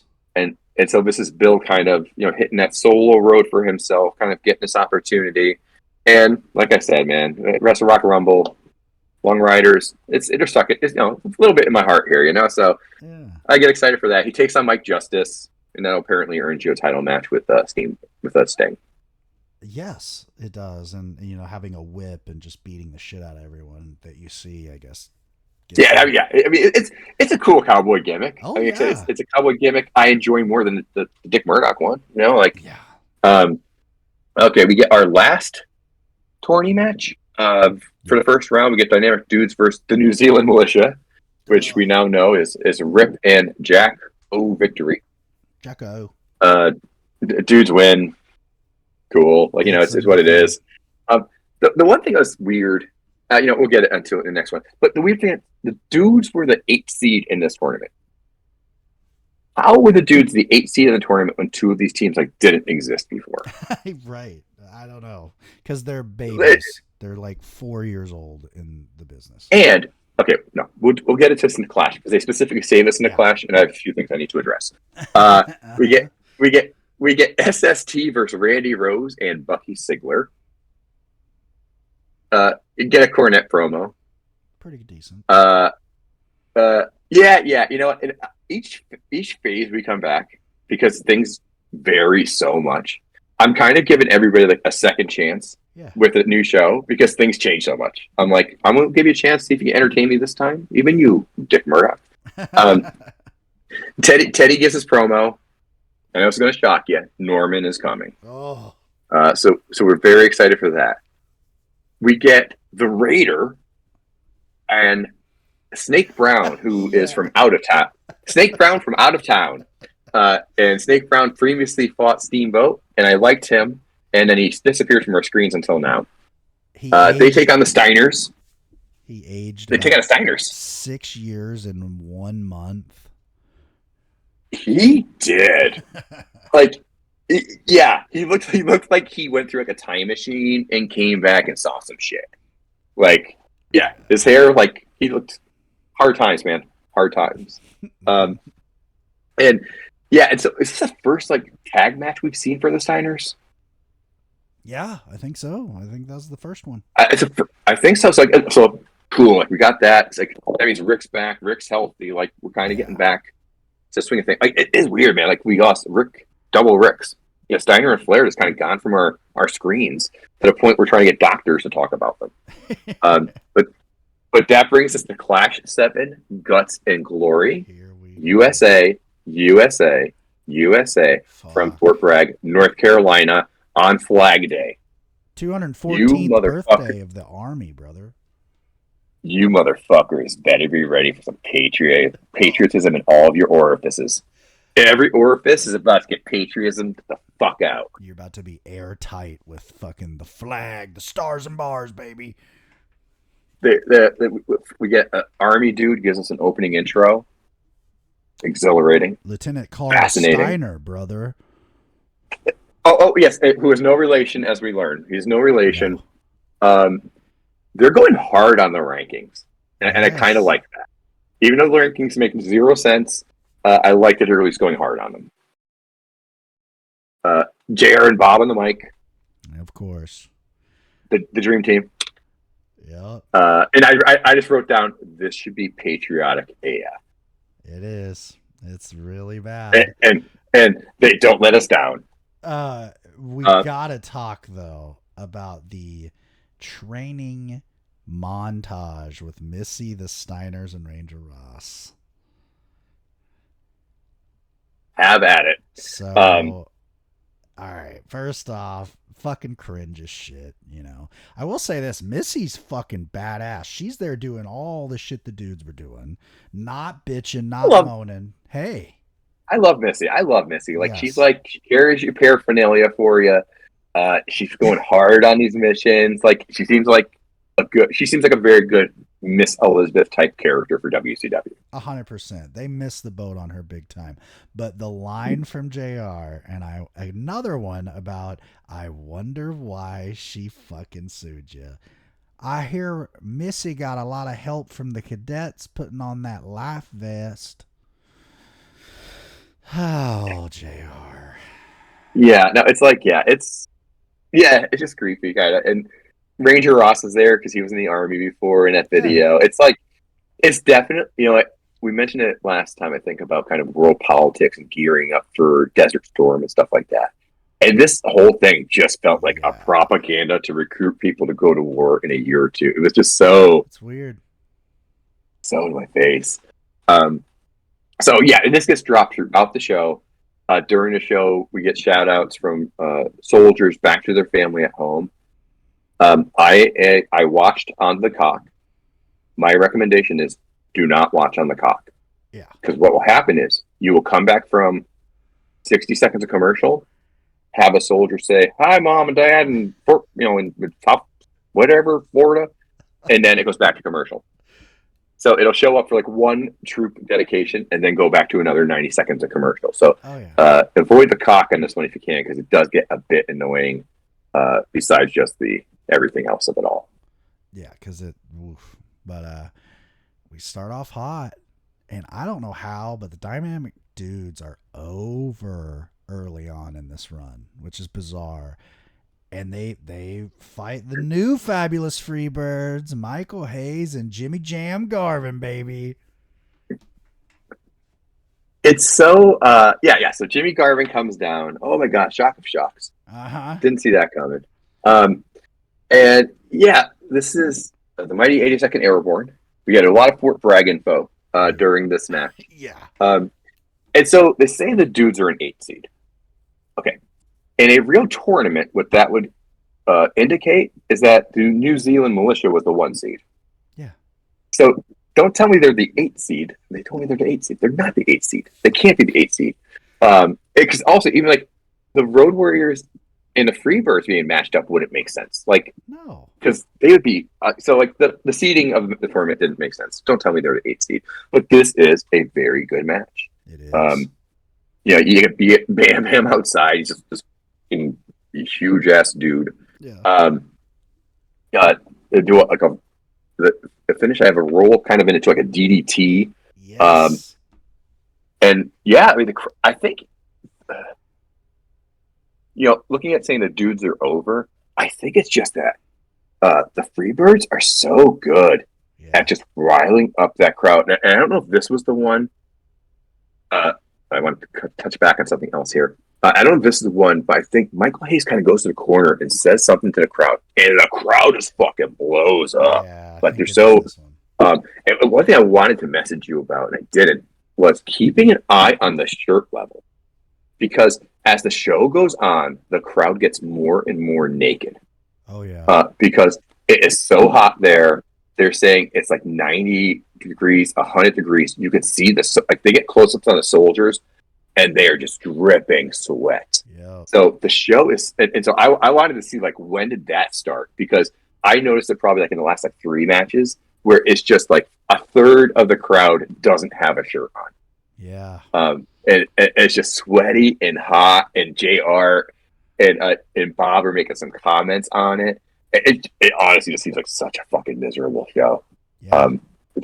Even like it's on an army base, and we'll get to it. Yeah, it's Fort But Bragg. in the Midnight Express match, like somebody charges the ring. Yes. How stupid could you be? It's just such a weird crowd because like except like is it an army base? Is it not? Like, it doesn't. They're not acting like the army. It's just it's very weird. There's a wrestling hotline ad. We get a lot of military propaganda, airlifting, mortars and artillery, and look at all this cool stuff you could do in the army. Then we get the terrorist. Oh, buddy. And I don't know. The terrorist, he is dressed in desert fatigues and a black mask. And it's a white guy. So I'm like, cool. At least like we didn't hire some Middle Eastern guy to play the terrorist. You just went with the utility player, Jack Victory. But yeah, so the terrorist takes on Ranger Ross. You have no clue how this one ends up. Yeah. JR is pimping Coors Light and Domino's. Yeah, he is. And there's no fucking way Ranger Ross is losing on an army base to the terrorists. So there would be another riot. And there is anyways, so who cares? It happens. You don't need to instigate it anymore. All right, then the Road Warrior video. Yes. With Bronze Man by Brown Sabbath. This is probably my first experience with Iron Man. Yeah, that makes sense. I would think. And it's played at like 3/4 speed. It's horrible. It's like they did something so they didn't have to pay for rights and just played it at like the 78 RPM instead of the 45 RPM or something like that. But yes, it's a weird video of the Road Warriors decimating fools under Brown Sabbath's Bronze Man. It was what it was, get them ready, which it is odd that later we get what we get, though. It's like, okay, we're loading up the deck on Road Warrior shit, aren't we? So. I mean, hey, yeah, you're saying, hey, these guys are coming back and they're going to, cause some shit. Whoever wins this tournament, let's do it. JR is in the ring. Hot Stuff has challenged Muda to a double Jeopardy event. Yeah. Muda wins the coin toss. And he selects Dragon Shy. Gilbert picks Coal Miner's Glove. And then there's a demonstration on Trent Knight and Mike Justice about what Dragon Shy is. Oh, man. Oh, I don't know, man. Things are getting confusing. The most, dude, you got way too high before you wrote this shit down. You know what I mean? Like, I can just see them in the fucking foggy fucking booking committee room. Cornette's the only one not high. He's literally got like a gas mask on. He's so just not about it. Everyone else, like Sullivan's like, and then brother, like, hey man, it's called Dragon Shy. And Gary Hart's like, yeah, we did that in Dallas. And fucking Paul Lee's in there for no reason. Like, why are we even talking about this? And I think it's Gary. Gary says, we don't want these guys, Dean. We want Ricky Steamboat. We want Sting. We want Eddie Gilbert. At some point here, there's also like a fuck women kind of thing or motif. There's a fireball. We kind of our first fireball for Muda. And I just ended it with the WTF because it was just chaos and like you said, just crazy stupid shit and cool. It's fun. This makes Muda Gilbert. Go ahead. No, you go ahead. No, just first off, Eddie Gilbert is literally like Hechicero with the fucking fire. He's so good at just presenting the fire. And fucking Trevor Knight or Trent, whatever the fuck his name is, got fucked up. When they show him in slow-mo, I'm like, oh my God. I hope he made $200 instead of the one. I thank you. Yes. And that was the fucking best. Is that Eddie fireballs Trent Knight. Yeah. And then it's like the I think you should leave me with a Wienermobile. Like, hey guys, we're trying to figure out who did this. And that's what Eddie Gilbert's like with a fireball. Like, hey, we're all trying to figure out who threw this fireball in your face. It definitely wasn't me.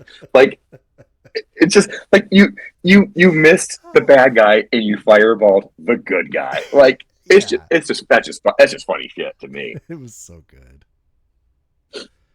Oh God. And then of course the fireball. What about the big reveal? The next match. Oh my God. The one Jim Herd booking idea that slipped through the motherfucking ding dongs. It happened. It's not one of those things that maybe you saw on a forum back in the day or Twitter. Like, you remember the ding dongs? It occurred. And it was so bad. And you know what? Thank God for Fort Bragg shitting all over this right away. I mean, the whole thing sucked. And let me tell you, George South and Cougar J deserve a medal each for doing all they could do to put this shit over. And this was the worst thing maybe I've ever seen. This is great. This is great. I'm looking at their cage match. I'm looking at the Ding Dongs cage match. Uh-huh. So in 1987, they had one match. Oh, in October 87, the Ding Dongs had one match. That was their debut. Then, nothing in 88. Uh-huh. Then in 89, this is their first match in June. So, of course, you get them on the Clash, right? They had 4 matches in July, 15 in August, and then nothing. Yeah. So, like when we get to August, that is going to be peak Ding Dong. Oh, fuck. Like prime Ding Dong. What are we doing? This is not going to end well. I literally wrote down what the fuck is happening. Yeah. Cougar J gets a hometown pop because I think he's from South Carolina. Uh-huh. The Ding Dongs wear bells on their ankles and wrists, and they also have a dinner bell in the corner. Oh. But the bells fall off of them and go all over the ring. So George South is taking these nasty, like, Lego 2025 bumps on these little bells. But he can't see. They didn't know those existed back then. I know. It was horrifying. The worst sunset flip ever happens in this match very early on. You see the literal worst sunset flip in the corner I've ever seen. The guy looked like he just landed on his shoulder and just laid there for a second before rolling through. Terrible. Terrible, terrible. Yeah, it's just fine. Looking at who plays them, it's just, jobbers playing. I don't know. It's a future. This is the new Ass Asians for a month or so 100%. of just jobbers to the stars. So yeah, we got the Ding Dongs. So we gave them all the respect they deserve. Probably we spent more time talking about it than they spent coming up with the gimmick. absolutely. We get Midnight's versus SST. Mm-hmm. And yeah, this is the beginning of somebody charges the ring at the Midnight's corner, I believe. I believe they charge at Cornette. The Road Warriors come down, interfere. This leads to Stan Lane getting the pin. But I mean, yeah, Midnight's SST, Paul Lee, Jim Cornette, good shit. I mean, we're gonna have fun. And the Road Warriors. I mean, this was like your tag division in one match. So it should be your tag division. Yeah.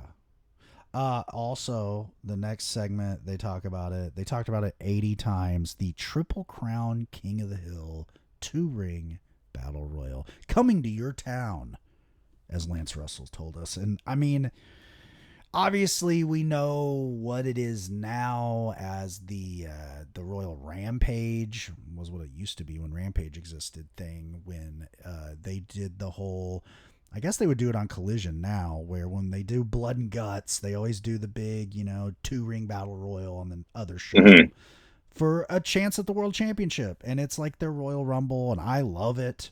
Here, though, convoluted as all shit. They're not telling you what you win. You just win. Maybe you're in the King of the Hill match that they don't explain either. So it's a very odd thing. It's giving a lot of detail we don't need right now. Yeah. It really, what they kind of need to say is, coming to your town soon, the King of the Ring Battle Royal. What is it? Come and find out. Yes. Like, two rings, 40 men, like that kind of thing. get them, but they're trying to explain the rules now, and it's like, I didn't ask for like literally. Tell me 2 minutes before the match starts what the rules are, because I ain't remembering this shit. Yeah, and trust me, by the time we get to the Clash or Bash, Jesus, I keep saying Clash. Once we get to the Great American Bash, we ain't gonna remember either. Trust me, we will not. And we will both come back here and we'll go, what was that King of the Hill shit? Oh, right. Lance Russell told us 80 times on the Clash what it was, and we chose to forget. Yeah. Nice. You know what? I'll figure it out once the match starts. I'll see what's happening. Guy gets thrown over top rope. He leaves or he goes to the next. I'll figure it out. We're good. Yeah. We got that one a couple times. So they've really pounding that into our heads needlessly. They couldn't even prepare us for the Ding Dongs being on Clash. Trying to prepare us for this match in like 2 months. Like, fuck, dude. They give us another recap of the Funk Attack on Flair. 100 degrees in here. JR sweating. They're kind of They're like, oh, it's great, isn't it, Bob? Yeah, I can't. I love this. It's great. Like, yeah, they're so miserable, and I love it. I love it because I feel that. I feel that sweat. We get Dr. Death versus Bam Bam. This rules. It rules. It's out of nowhere. Yeah. Because even like we have Kev hating Dr. Death, and now all of a sudden it's Bam Bam's getting involved instead. But we know, those guys have been wrestling forever. This is the original meaty men's laughing meat. Yes. It's just two beefy boys going at it. This is the most All Japan Kings Road match you can have with two American guys, because both guys former Triple Crown champions. Dr. Death is on another level. I mean, he's about to level up and be their guy there. Terry Gordy's, Terry. But this is before he really fell off. This was fucking beautiful. The problem I have with this match was it was too short and the finish sucked. They just ran out of the ring and just ran. Especially, is it Bam Bam runs and then Dr. Death follows them? They just fucking... And I'm like, just stay in the fucking ring and take your W, bro. Like, the thing is, we're taught, like, the purse matters, winning matters. Stand in the ring for 10 seconds, because they do the fucking fast count, and then chase his ass back there. Like, maybe Oklahoma education isn't great. Maybe Kevin Sullivan was right. That isn't a smart Big 8 school. Maybe. Yeah, maybe Terry should have stayed in high school instead of starting wrestling when he was 13 or whatever it was. I don't know if Bam Bam's back from Japan as well. It sounds like Dr. Death did, but like they're going in at like strong style. JR, awesome. I think labeled it the Battle of the Bulls, and that's just perfect. It's definitely one of those matches where you're like, oh, the ring will move at some point. Yeah, because there's giant beasts. Highly recommended. All right, next up. Oh my god. We get Mike Justice versus Norman. I'm not going to call him the lunatic. I follow the rules. Mike Justice versus Norman. Norman is led out by medical professionals. Yes. Who lead him to the ring. The match is a whopping 47 seconds. His entrance into the ring and leaving the ring is longer than the match, I believe. Yep. My life was changed after this. What about you? I just really have to shout out the airplane seatbelt that he wore as a headband to the ring.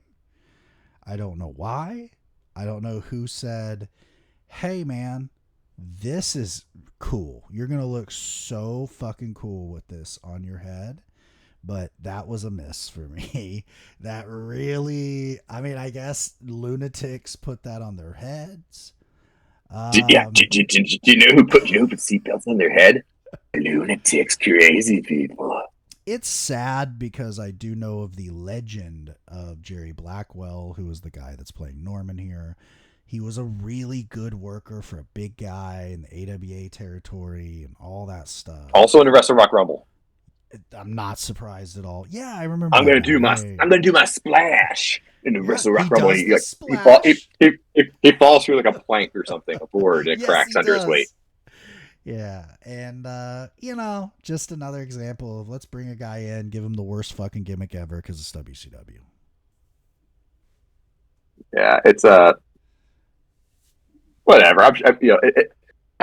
They come up with these ideas, and you just think, do you think the Ding Dongs is going to be like the big one? Do you think Norman the Lunatic is going to be like the big one that hits? And I understand you miss 100% of the shots you don't take, but like, fuck the bells. Like, you think you go through one match, or even they had that one match 2 years ago, they would know, oh, we can't do the bells because those fall over the ring. Like, nah, we'll just do it. We'll just do it. We get a Freebirds interview. Norman is successfully escorted from the ring with no major catastrophes. Freebirds get interviewed. This rule. Jimmy Garvin repeats himself. Yeah. He's like, we don't make rules, we break rules. Michael P.S. Hayes, Terry Gordy, gorgeous Jimmy Garvin. Let me say that again. And then he goes through it again. And I'm like, bro, like, it wasn't that magical the first time. I didn't need to hear it twice. No. Yeah. Jimmy on the mic, Terry on the mic is a little Dance Spivey-esque. Yes. It's kind of like you just don't know what you're going to get. And it could be fun, it could be awkward, but, he's going to do his thing. Yeah, utter psychopath, and then Michael P.S.A. to kind of wrap it up and keep us on course. But, yeah, Jimmy on the mic was just like, that was just brutal. He just said, let me repeat that. I'm like, you don't need to, Jimmy, my friend. You don't need to repeat that. Just three of you out there. We have eyes. We can see you guys standing there. We don't need to repeat the names of the three people standing in front. Yeah, and my favorite, though, is he does have a line here that goes literally against what he ends up saying. Where we're laying down new rules and regulations, but we don't follow the rules and regulations. Wait, what is it? And if you try to make us follow the rules, we're going to break them, but then we make the rules that were broken originally. Like, oh, Jesus Christ, Jimmy. Fuck me, Jimmy. Yeah, no, just let. Can we get Buddy back? No, okay, just let Mike talk. Just let Mike do the talking, and Terry can punctuate. Yeah, Buddy's too busy starving in the dying world class. By the way, at this time, literally. So, well, I was kind of like after the Yamasaki Corporation broke up. I'm like, oh, what happened to Kendall? And I was like, oh yeah, counterfeiting money. Yeah, he's in prison, with his dad. I believe the same Flying Brian video again. Yeah. Getting our money's worth out of this studio time. We get Kevin Mike versus the Steiners with Missy. Fuck yeah, this was great. This is where they let us know that Rick and Scott Steiner are no relation to General Steiner on base, in case we were wondering. And I know we were. We were fairly concerned with that. So I'm glad we had that update. And this is where I messaged you, and I'm like, I just cannot compute that this Scott Steiner becomes Big Papa Pump. It's crazy. Bruce Jenner to Caitlyn Jenner is less of an extreme change than this to Big Papa Pump. Oh yeah, this is like a different organism. Like, this is evolution or de-evolution, whatever. Literally at work, like, things do morph if you put the conditions in place. Like, he absolutely shifted as a fucking being. I don't know if he's human anymore, is what I'm getting at. I'm so ready to watch the transformation, because at this point, I don't even think we've heard him talk. No, thank Maybe? God. Yeah, thank God. So I'm just interested to see just when do we kind of notice oh fuck. Oh, this is where I think the Papa is popping out right now. I think the Papa is emerging. The pump maybe later in this match, because there's a moment where Rotunda literally throws him from the ring through the ringside table, and all you do is hear it. And then right after that, Kevin jumps down on the floor and throws the whole ring steps at him. So it might have happened here. Cool. I mean, that'd be actually awesome. Just patient zero kind of here for the origin event. They keep pimping for us that Death Wish 2 is coming on after Clash. Oh, yeah, I heard that. I did not expect so much a Death Wish 2 in my life all of a sudden. JR hates wrestlers being near him. Yeah. It is the funniest thing. I'm like, dude, you work at professional wrestling. Your table is right next to the ring. Yeah. The chance that you may encounter a wrestler within your immediate vicinity, It is incredibly what it is. likely. It's very likely. You may want to get over this. It is really hard for me to tell at this point in time who is more over, Sting or Rick Steiner. Yeah. It's a dead heat right now, man. It's like so.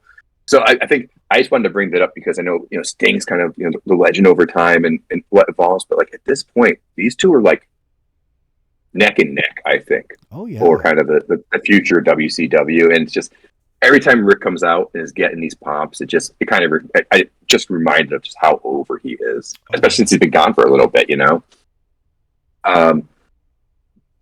Scott's back gets injured because they murder him outside the ring. Yeah. And then Rotunda suplexes him onto a chair. We get the victory for the varsity club, which, I mean, I don't know, man. I don't know if two people's a club. Nah. So well, they're not long. They're not long together because we do have the infamous repackage for Mike Rotunda. He becomes Captain Mike Rotunda. Gets a sailor hat. But I do want to say... When does he... Go ahead. When does he disappear to WWF? Do you know? We've got a while. Yeah, I don't think that happens until 92. Oh, wow, okay. Yeah, he's around a little bit. Oh, yeah, because he's got to do Michael Wall Street before that. He's got to do the whole fucking Terry thing. But I just wanted to say this about Mike Rotunda because JR always says this during one of his matches. And I just want to remind everyone, does everyone remember that Rotunda is a 2-time punt, pass, and kick finalist? He thought it was important enough to mention 80 times. Surely this is something I'd be aware of and told by JR since it's sports pertaining. No, it is. It's cool when you're just like, hey, when he was 10 years old, he was really athletic. And you're like, I can tell. Thank you so much, JR. Awesome. Thank you. I gotta admit, being a professional wrestler, a little more impressive to me. But punt, pass, and kick, cool. That's great, man. Did you know this guy's he's actually lifted a weight or two? Oh, really? Holy shit, JR. We got a corny interview. I believe he says that P.S. Michael Hayes likes ugly women. Yeah. And that army guys get laid. I think that's kind of the gist of what we were getting out of this interview. So cool. And then Governor Jim Martin shows up. Yeah. And I asked you, does he have dip in his mouth? And you said, absolutely. 100%. He had dip in his mouth, and he's not a very welcoming human being, I think. I'll just go ahead and say that. Yeah, it's like I said, it's just just a lot of just weird political stuff kind of in this. It's awkward, but you get kind of used to it, I guess. But I think right about here is where I started noticing the crowd and the sweatiness and the nakedness. Yes. So yeah, it's definitely getting noticeable at this point. We get Sting versus Wild Bill, who's already in the ring, so that's always a good sign for you.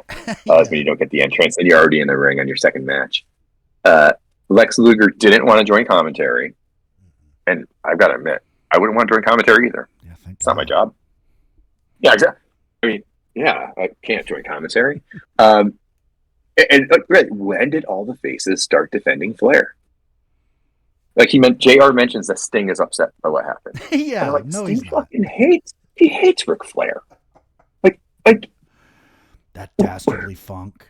That's how dare you, Terry Funk, hurt my darling, sweet Ric Flair? How dare you? My little fucking person, world champion. My Fabergé egg. Yeah, so it's just weird that they're just like all the faces love Ric Flair all of a sudden. Like, okay, cool. I asked you again, why would Wild Bill get this match? He just shows that I'm on TV title match. Yeah, sure, we'll give it to you, guy. And then he gets a reverse Stinger splash in the match, which is pretty cool. It was a really fun match. No, I mean, it was a good match. It's something we haven't seen before. We don't need to see Sting versus Jack Victory again or anything like that. So, appreciate you sweating with us, Wild Bill. Get another Scott Gatorhall video, which is always a good time. I think it's the same one. He's just out there. It's gotta be. hitting alligators with sticks or something. I don't know what he's doing. It's just silly looking. Ric Flair, we get the Ric Flair interview. Oh my God! Just fucking if you want to wrap it up. Take this bad boy. Just fucking him and Lakers shit. So I'm already mad because I'm a Celtics fan. Fuck him. And he's just doing the thing where he's the baby face, like sitting there all sad and somber. And JR is way too close to him on the couch. I'm like, JR, you do know mics can pick up and you don't need to be. There's a moment where literally they're just leaning into each other and I'm going, are the drugs wearing off? What's happening? Because JR just like is way too close to him. It's very odd. And even Flair's kind of looking at him with his shades like, what the fuck are you doing? You're like caressing my knee. What? Like, are you that upset that my neck's cracked? Holy shit, JR. It's so funny, because Rick's sitting there with his Lakers jacket and neck brace and sunglasses in his house. Fucking funny. He's wearing a jacket in his house. It's funny. He's wearing sunglasses in his house, which is funny. I believe at this point it was the Lakers going against the Pistons in the finals, probably. That makes sense. I loved all the family photos around the house. Yeah. All 0.0 of them. Although it looked like such a model home. Yeah. Like there's nothing personal at all in the house. Ric Flair says, "I have all the money I can spend in 2 lifetimes," and I ask, "Are you sure about that?" Yeah, I don't think so, Rick. No, I don't think so, homie. So it's not about that. And I had a question: what is Rick still fucking? And where are his women? Yeah. I never see Ric Flair without 16 women. So where are they now? Can he not fuck? It's just his neck. He can lay on his back and still get fucked. Why are the ladies not here being pleasured by Ric Flair, who can go 24/7, 365? JR looks like he's willing to assist. That's all I'm saying. Oh, JR is going to help him take a leak if he needs it. Yeah. I'll get that fly for you, sir, and that penis and all that, and I'll get it all out for you. Oh, shit. So it's just I'm wondering where Flair's women are. The title must be defended every 30 days, and he got the additional 30 days. We'll have an announcement July 1st. And Rick is honorable. The belt needs and deserves to be defended. And so if he can't do it, somebody else who can should. Or something. Cool, Rick. Thank you. Oh, Rick. Yeah. So he's being honorable. He's a good guy now. We like him. Yeah, I just love JR. Like, look at this beautiful house. Look at all this grass. Oh, these steps. I'm like, the steps before me. Have you never been? Steps of pure concrete. Yeah, I know. Have you never been to a home house? Before? What is wrong with you, JR? He is from Westville, Oklahoma, and I can attest it is a fucking cesspool of humanity. But still, he's like, this is much better than a double wide. It's better than that outhouse I lived in. All right, JR.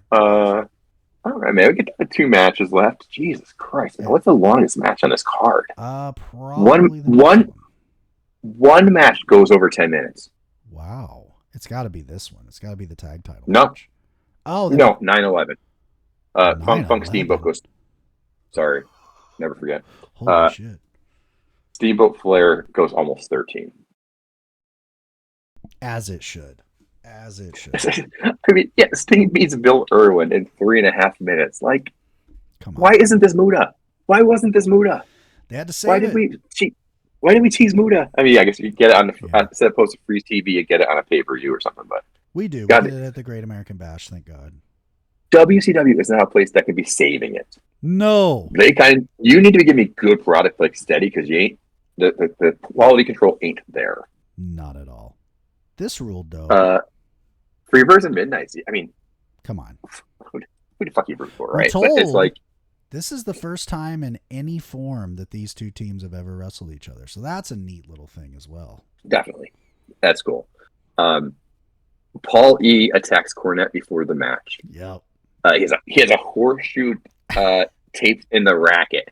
Awesome. And then the dynamic dudes come out and carry Jim Cornette away. Foreshadowing.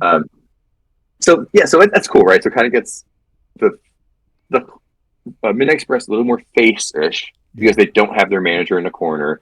Freebirds have Terry over there, so it kind of gives that disadvantage. The Midnights are now fighting from underneath because the genius Jim Cornette has been taken away from them, and they have no clue what the fuck to do in a wrestling match.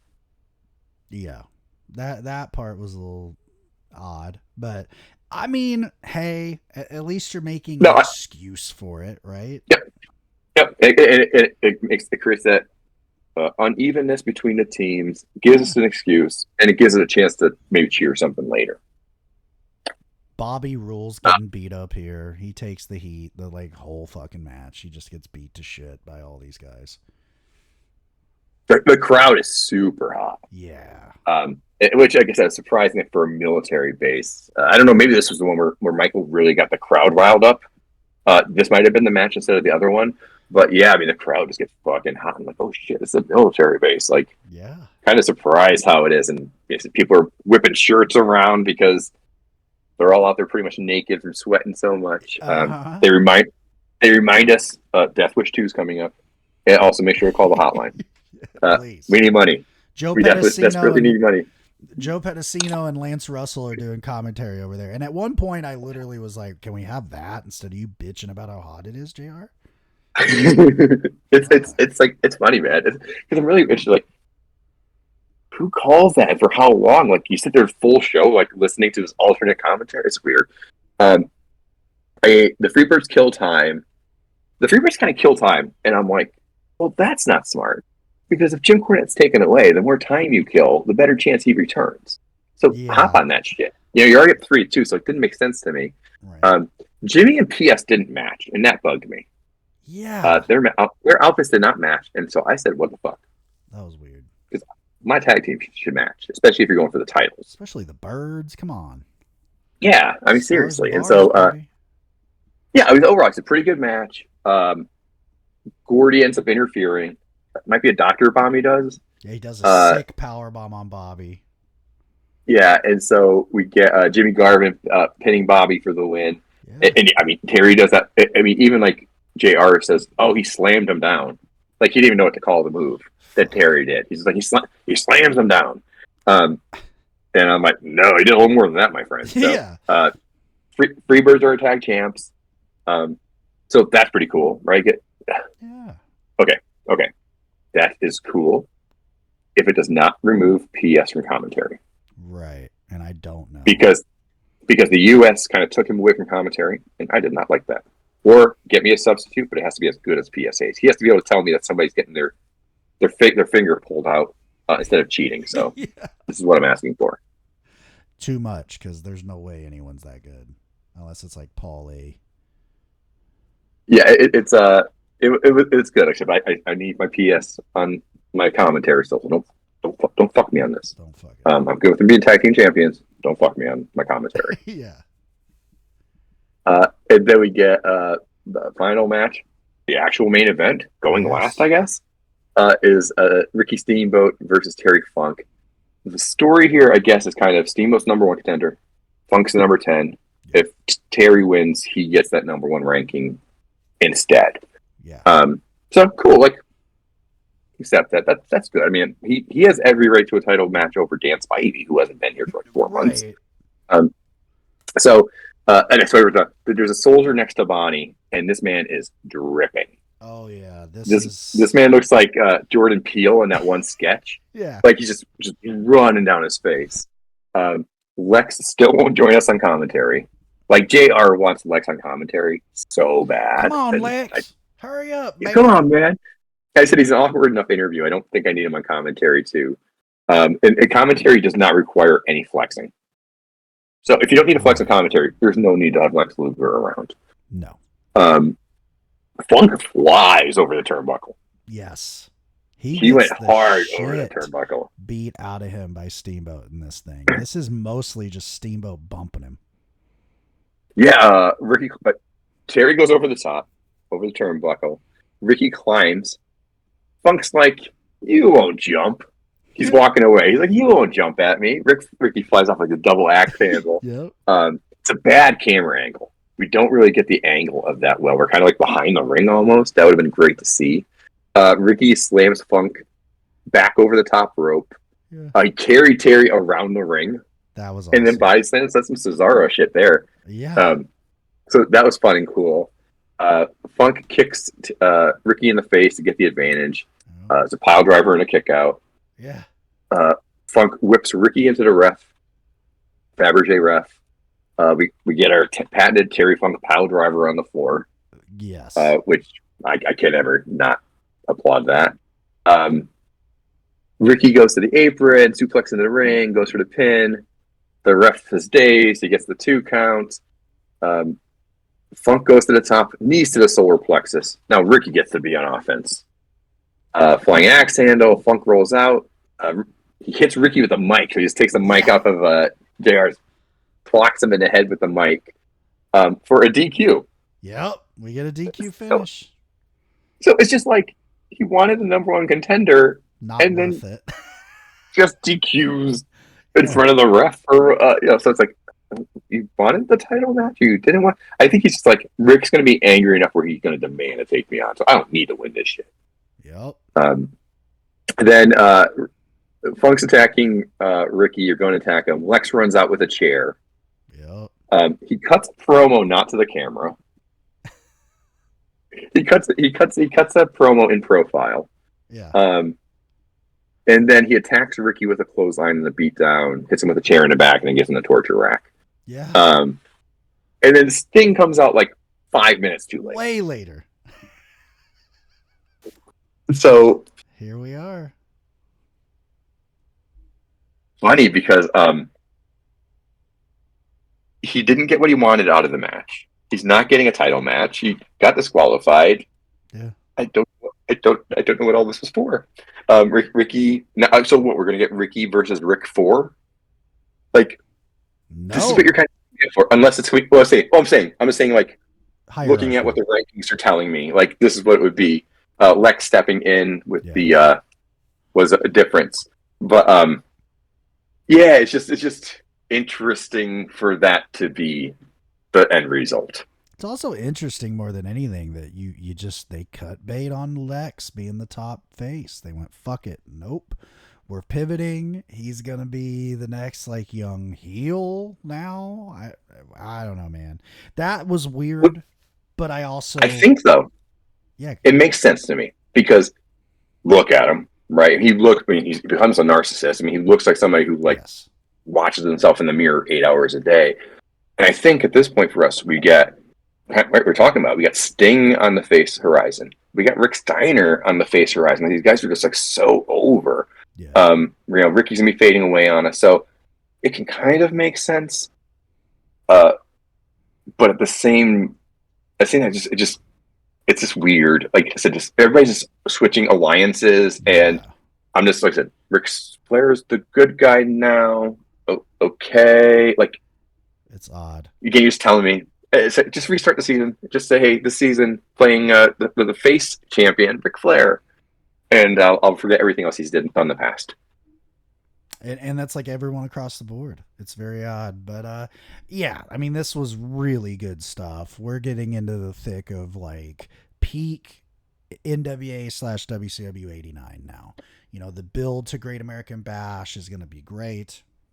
That show is great. One of the greatest shows really ever, I think. A lot of people that watch it kind of have the same belief that it's one of the very best. And because you get Flair Funk 1 at that show. So spoiler, Flair actually fucking guts it out and wrestles with a cracked neck for a while. I don't know when he gets surgery on that, by the way. So, and then of course Steamboat Luger for the US, that's for sure. I remember that. I remember seeing that. And then whatever the fuck that 2-ring battle royal is. The $50,000 Triple Crown 2-ring King of the Hill battle royal. Yeah, I think we've heard a couple times, maybe.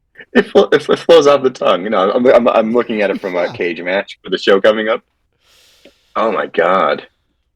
I'm like, okay, I'm checking out the show already. Oh man, skyscrapers. Oh, Sid Vicious is coming in. Yes. Fine Brian. Paulie Dangerous versus Jim Cornette. Sting Muda. Right. Luger Steamboat. War Games. Oh fuck, man. We have War Games. Yeah. So this is huge. Wow. It's a long time frame. Wow. Oh yeah, there's a lot between. That's a month, I guess. But it's got Yeah. all those on the road Great American Bash. That's up. But my original Great American Bash is where it was more of the branded touring over summer. Yeah. So I think that was like the first two of them or so, and it was just more, hey, hit these shows because you'll see the best fighting the best, and so it became this really cool thing in the magazines to see all these different stops Yeah. along the Great American Bash tour and just different matches that were happening. And later on, it's kind of more of a pay-per-view type thing, but this original iteration is just really cool Super cool. as a national touring brand, kind of. Yeah.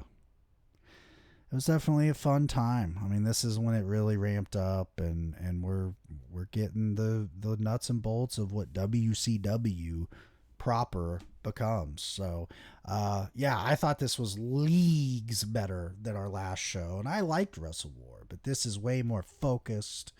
Feels like we're going in a better direction now. We got all these people coming in. They really utilized the WWF perspective on vignettes. They really did with the Flying Brian thing, the Gator Scott Hall thing, like even the misses like Norman. It's like, hey, you know what? At least we're not getting a bunch of fucking squash matches to bring a guy in. It's memorable. Yeah. I think this thing, they're all kind of, I mean, different in their own way, I guess. Gator Man's one thing, but Norman was unique. I mean, Yeah. in his videos, he's talking. For sure. So it's that kind of thing, and not everything's going to hit. And WCW is perfect proof of that. Yes. And we've just only begun. We've only just begun, as the Carpenters used to say. And, well, until next time, that is all I got. Of course, you have the coolest screen name in the history of the internet, the JIMDB. I'm the JIMDB on your social. And then, of course, Troubles Wrestling Pod on the Metaverse. And then Troubles Weekly over on Blue Sky. I'm going to try to be better about throwing clips up because it's fun and it's so easy with my software. Why not? I'm watching these shows anyway. Forever on the VHS rip train. If I can find it, I'm going to watch it in that form. I'm just a weirdo for that. There's so many of these little gems that when you discover them, you've got to share them with the world. Like I said, when PS called, asked Jim Ross if he's a cop. Like I had to. Yeah. I was like, that's perfect. So yeah, until next time, keep watching pro wrestling because it's pretty fucking cool.